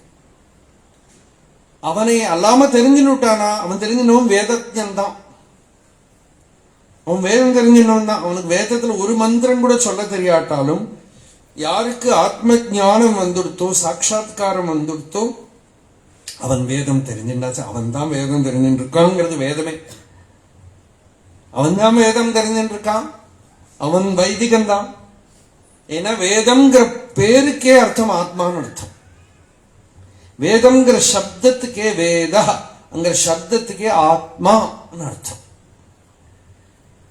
ஆதவ் வேத பிரணவ ஏவாசீத் ஆதவ் கிருத்தயுகே அப்படின்னு மகாபாரதத்துல வருது. கிருதயுகத்துல பிரணவம், பிரணவம்னாக்க ஓம்காரம்னு அர்த்தம் இல்லை, பிரணவம்னாக்க ஆத்ம ஜானம்னு அர்த்தம். ஆத்ம ஜானமே வேதமா இருந்ததுன்னு அர்த்தம். ஆத்ம ஜானமே வேதமா இருந்தது. அந்த ஆத்ம ஜானம் யாருக்குள்ள பிரகாசிச்சுடுத்தோ அவன் வேதத்தை தெரிஞ்சுட்டான். வேதம் படிச்சுட்டும் என்ன பண்ணணும்? ஆத்ம ஜானத்தை அடையணும். ஆத்ம ஜானத்தை அடைய ஆர்வம் இல்லையானால் இவன் வேதத்தை ஒரு வெயிட் தான் தூக்கின்னு இருக்கான்னு ஆச்சாரியன் ஒரு ஸ்மிருதி வாக்கியத்தையே சொல்றார். சதுர்வேத்யபியோ விப்ரஹா சூக்ஷ்மம் பிரம்மண விந்ததே வேதபார பராக்ராந்தா சவை பிராமண கர்தபா. 4 வேதத்தை அவன் பாரமா தூக்குறான். என்ன? அவன் வேதத்தை தெரிஞ்சுட்டு பிரம்ம வித்தையை தெரிஞ்சுக்கலையானால், பகவத் பக்தி பண்ணலையானால், சாட்சாத்காரத்துக்கு யத்னம் பண்ணலையானா இது பாரமா போயிடும். அதனால இந்த வேதத்துக்கு பிரயோஜனம் என்ன? ஈஸ்வர சாட்சாத்காரம், ஆத்ம ஜானமா இருக்கிறதுனால திரைவேத்யன் பகவானுக்கு பேரு. திரைவேத்யம், வேதங்களால தெரியப்பட வேண்டியவன். வேதங்கள் ஐயா என ஓங்கி ஆழ்ந்து அகன்ற நுண்ணியனே. திரைவேத்யம் ஹிருத்யம், வேதங்கள் எல்லாம் எதை காட்டுறது? ஹிருதயத்துக்குள்ள ஜுவலிக்கக்கூடிய அந்த மெய்ப்பொருளை காட்டுறது. ஹிருத்யம் திரிபுரஹரமாத்யம். திரிபுரம்ங்கிறது 3 புறங்களோட கதை புராணங்கள்ல சொல்றது. அந்த திரிபுரர்கள்ங்கிற அசுரர்கள் இரும்பு, வெள்ளி, ஸ்வர்ணம்ங்கிற 3 லோகங்களாலையும் புறங்கள் பண்ணி, அந்த புறங்கள் ஃப்ளோட்டிங் சிட்டிஸா இருந்தது மேல. இன்னைக்கெல்லாம் நம்ம சைனாக்காரன் பண்றதுக்கு ரெடி பண்ணிட்டு இருக்கோம். எல்லாம் அதே குரூப் தான், ஒன்றும் மாறல, பண்ணிட்டு இருக்கோம். என்னென்னமோ மேல பார்ப்போம் தெரியாது. பிளெயின்லாம் பார்க்கறவன் மேலேருந்து அவன் சாப்பிட்டு போடுறதெல்லாம் இங்கெல்லாம் விழும். இந்த திரிபுரம் அவ்வளவு மேல பண்ணிட்டு இருந்தா அதை அந்த திரிபுர தகனம் பண்றதுக்கு ஈஸ்வரன் சிவன் பினாகபாணியா வந்த கதையெல்லாம் புராணங்கள்ல இருக்கு, பாகவத்துல கூட இருக்கு. திரிபுரஹரம். ஆனா வேதாந்தத்துக்கும் திரிபுரஹரம்னாக்கா 3 புறம் என்னன்னா ஸ்தூலமான சரீரம், சூக்ஷ்ம சரீரம், காரண சரீரம். அன்னமய சரீரம், லிங்க சரீரம், காரண சரீரம். இந்த 3 சரீரம் தான் திரிபுரம். ஒன்னு ஸ்வர்ணம், ஒன்னு வெள்ளி, ஒன்னு இரும்பு. இது ஜாகிரத்துல இருக்கிற ஸ்தூல சரீரம் தான் இரும்பு. அது ஜடம், சாலிட், ஒன்றும் பண்ண முடியாது. வெள்ளி எப்பவுமே மைண்டு சேர்ந்தது.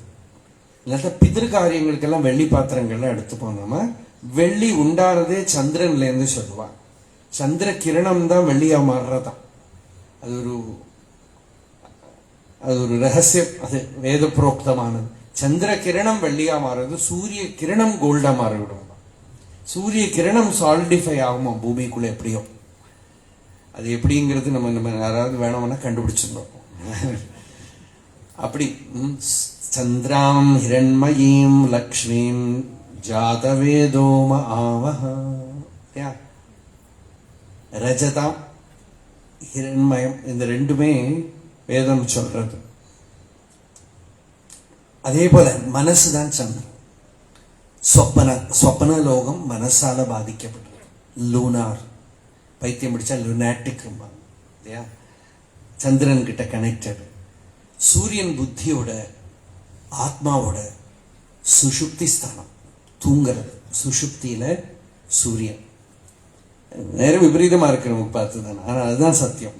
சுஷுப்தியில சூரியன் அஸ்தமிச்சிருக்கிற இடத்துல உங்க ஆத்மா மட்டும் பிரகாசிச்சிருக்கு. இந்த 3 புறங்கள், 3லையும் ஆத்மா பிரகாசிக்கிறது.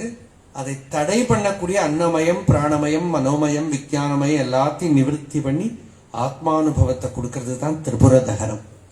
அதை பண்ணக்கூடிய அது கரெக்டா அந்த 3 புறங்களும் ஒரே ஆர்டர்ல ஒரு அபிஜித் முகூர்த்தத்துல வருமா. அந்த முகூர்த்தத்துல ஒரு ஷரத்தை வச்சுண்டு பினாகத்தால அதை கரெக்டா பெனட்ரேட் பண்ணணும். அப்பதான் அந்த திரிபுரம் எரியும் அப்படின்னு ஒரு சிம்பாலிக் ஸ்டோரி. இதுதான் யோகியும் மனன நிதித்தியாசனம் பண்ற டைம்ல சேரம். வேதமே சொல்றது, உபனிஷத்து ஞானம்ங்கிற வில்ல கையில் எடுத்துக்கோ, ஆத்ம விசாரம்ங்கிற அம்பு அதுல வை, குறி பார்த்து லட்சியம் தவறாம ஒரு அடி அடிக்கணும் அப்படிங்கிறது ஸ்ருதி. தனுர் கிரகித்வா ஔபனிஷதம் மகாஸ்திரம் ஷரம் ஹி உபாசா நிஷிதம் சந்ததீத ஆயம்ய தத்பாவகதேன சேதசா லட்சியம் ததேவாக்ஷரம் சோம்ய வித்தி. குழந்தை அந்த லட்சியத்தை பார்த்து குறி வச்சு அடிப்பாங்க. இந்த உபனிஷத் ஞானத்தை வச்சுட்டு அடி. வில்லுங்க என்ன, வினாக என்ன, உபனிஷத்து தான் வில்லு. பிரணவோதனு ஷரோஹி ஆத்மா பிரம்ம தன் லட்சியமுச்சதே அப்பிரமத்தேன வேத்தவ்யம் ஷரவத்தன்மயோ பவேத். பிரணவம் தான் வில்லு, நீதாம் அம்பு. என்ன வார்த்தை பாருங்க. பிரணவம் தான் வில்லு, நீதான் அம்பு, பிரம்மம் லட்சியம், அந்த குறி வச்சாடி அப்படிங்கிறது. இதெல்லாம் அவ்வளவுதான் சொல்லலாம் இல்லையா, பாக்கி அனுபவத்துல தான் வரணும். அது அப்படி அதுதான் திரிபுர தகனம். அந்த ஞானத்தை அடைஞ்சுட்டான ஒரு க்ஷணத்துல, அந்த அபிஜித் முகூர்த்தம்ங்கிறது எந்த கேப்ல குரு காட்டி கொடுக்கிற க்ஷணத்துல அந்த சித்தர்ஷனம் இவனுக்கு ஏற்படுறதோ அந்த மொமெண்ட்ல he becomes bodiless, mindless, egoless, pranaless, devoid of all the obstacles. ஒரு க்ஷணத்துல நிர்விகல்பமான பரவெளி ஆயிட்டான் ஹிருதயத்துக்குள்ள. அப்படி திரிபுரஹரம் ஆத்யம் திரிநயனம், அவனுக்கு 3வது கண்ணு திறந்துடுது. இந்த 2 கண்ணால தத்துவம் தெரியல, உபனிஷத்தாகிற 3வது கண்ணு உள்ள வந்துடுது. அதெல்லாம் நாம நாளைக்கு பார்க்கிறோம். இந்த ஸ்லோகத்தோட ஆழமான கருத்தை நாளைக்கு பார்ப்போம். நாம இந்த ரொம்ப கம்பீரமான ஸ்லோகம் இது. இனி 2 நாள் நமக்கு வரக்கூடிய ஸ்லோகங்கள்ல ரொம்ப முக்கியமான ஸ்லோகங்களை விஸ்தாரமா பார்க்கலாம். த்ரைவேத்யம் ஹிருத்யம் திரிபுரஹரமாத்யம் திரிநயனம் ஜடோ ஜடாபாரோதாரம் சரதுரகஹாரம் மிருகதரம் மகாதேவம் தேவம் மயி சதய பாவம் பசுபதிம் चिदालम्बं साम्बं शिवमतिविडम्बं हृदि भजे।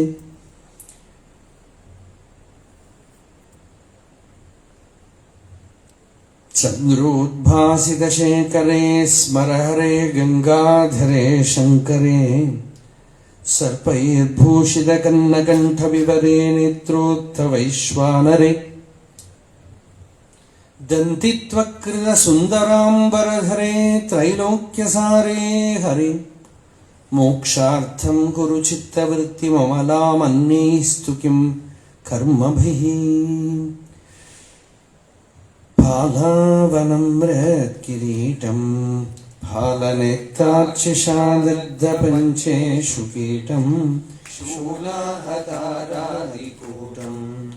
शुद्धमर्तेन्दुचूडं भजे मार्गबन्धुं शम्भो महादेव देवा शिव शम्भो महादेव देवेश शम्भो शम्भो महादेव देवा।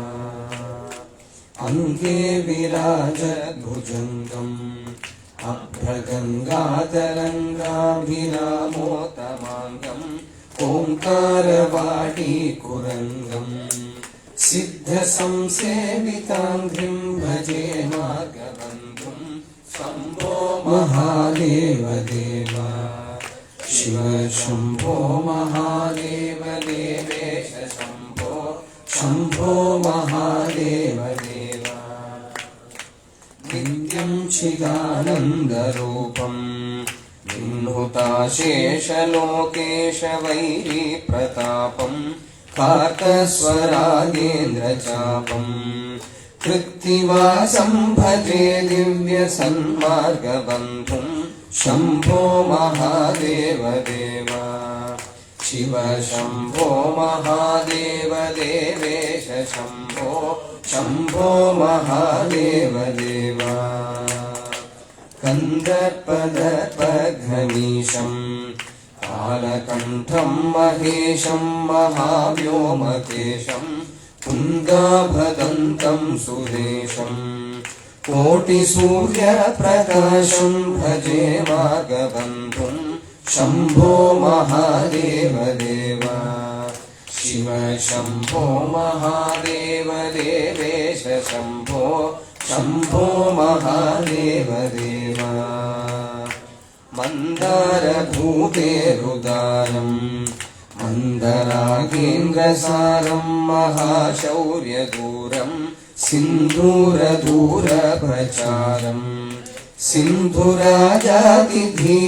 भजे मार्गबन्धुं शम्भो महादेव देवा शिव शम्भो महादेव देवेश शम्भो शम्भो महादेव देवा। ततोऽत्मा भवसि त्वमेव ततो न वाच्यं मम किञ्चिदस्ति यथा तवेष्टं कुरु मां तथैव त्वामात्मनाथं रमणं भज। हर नमः पार्वतीपतये।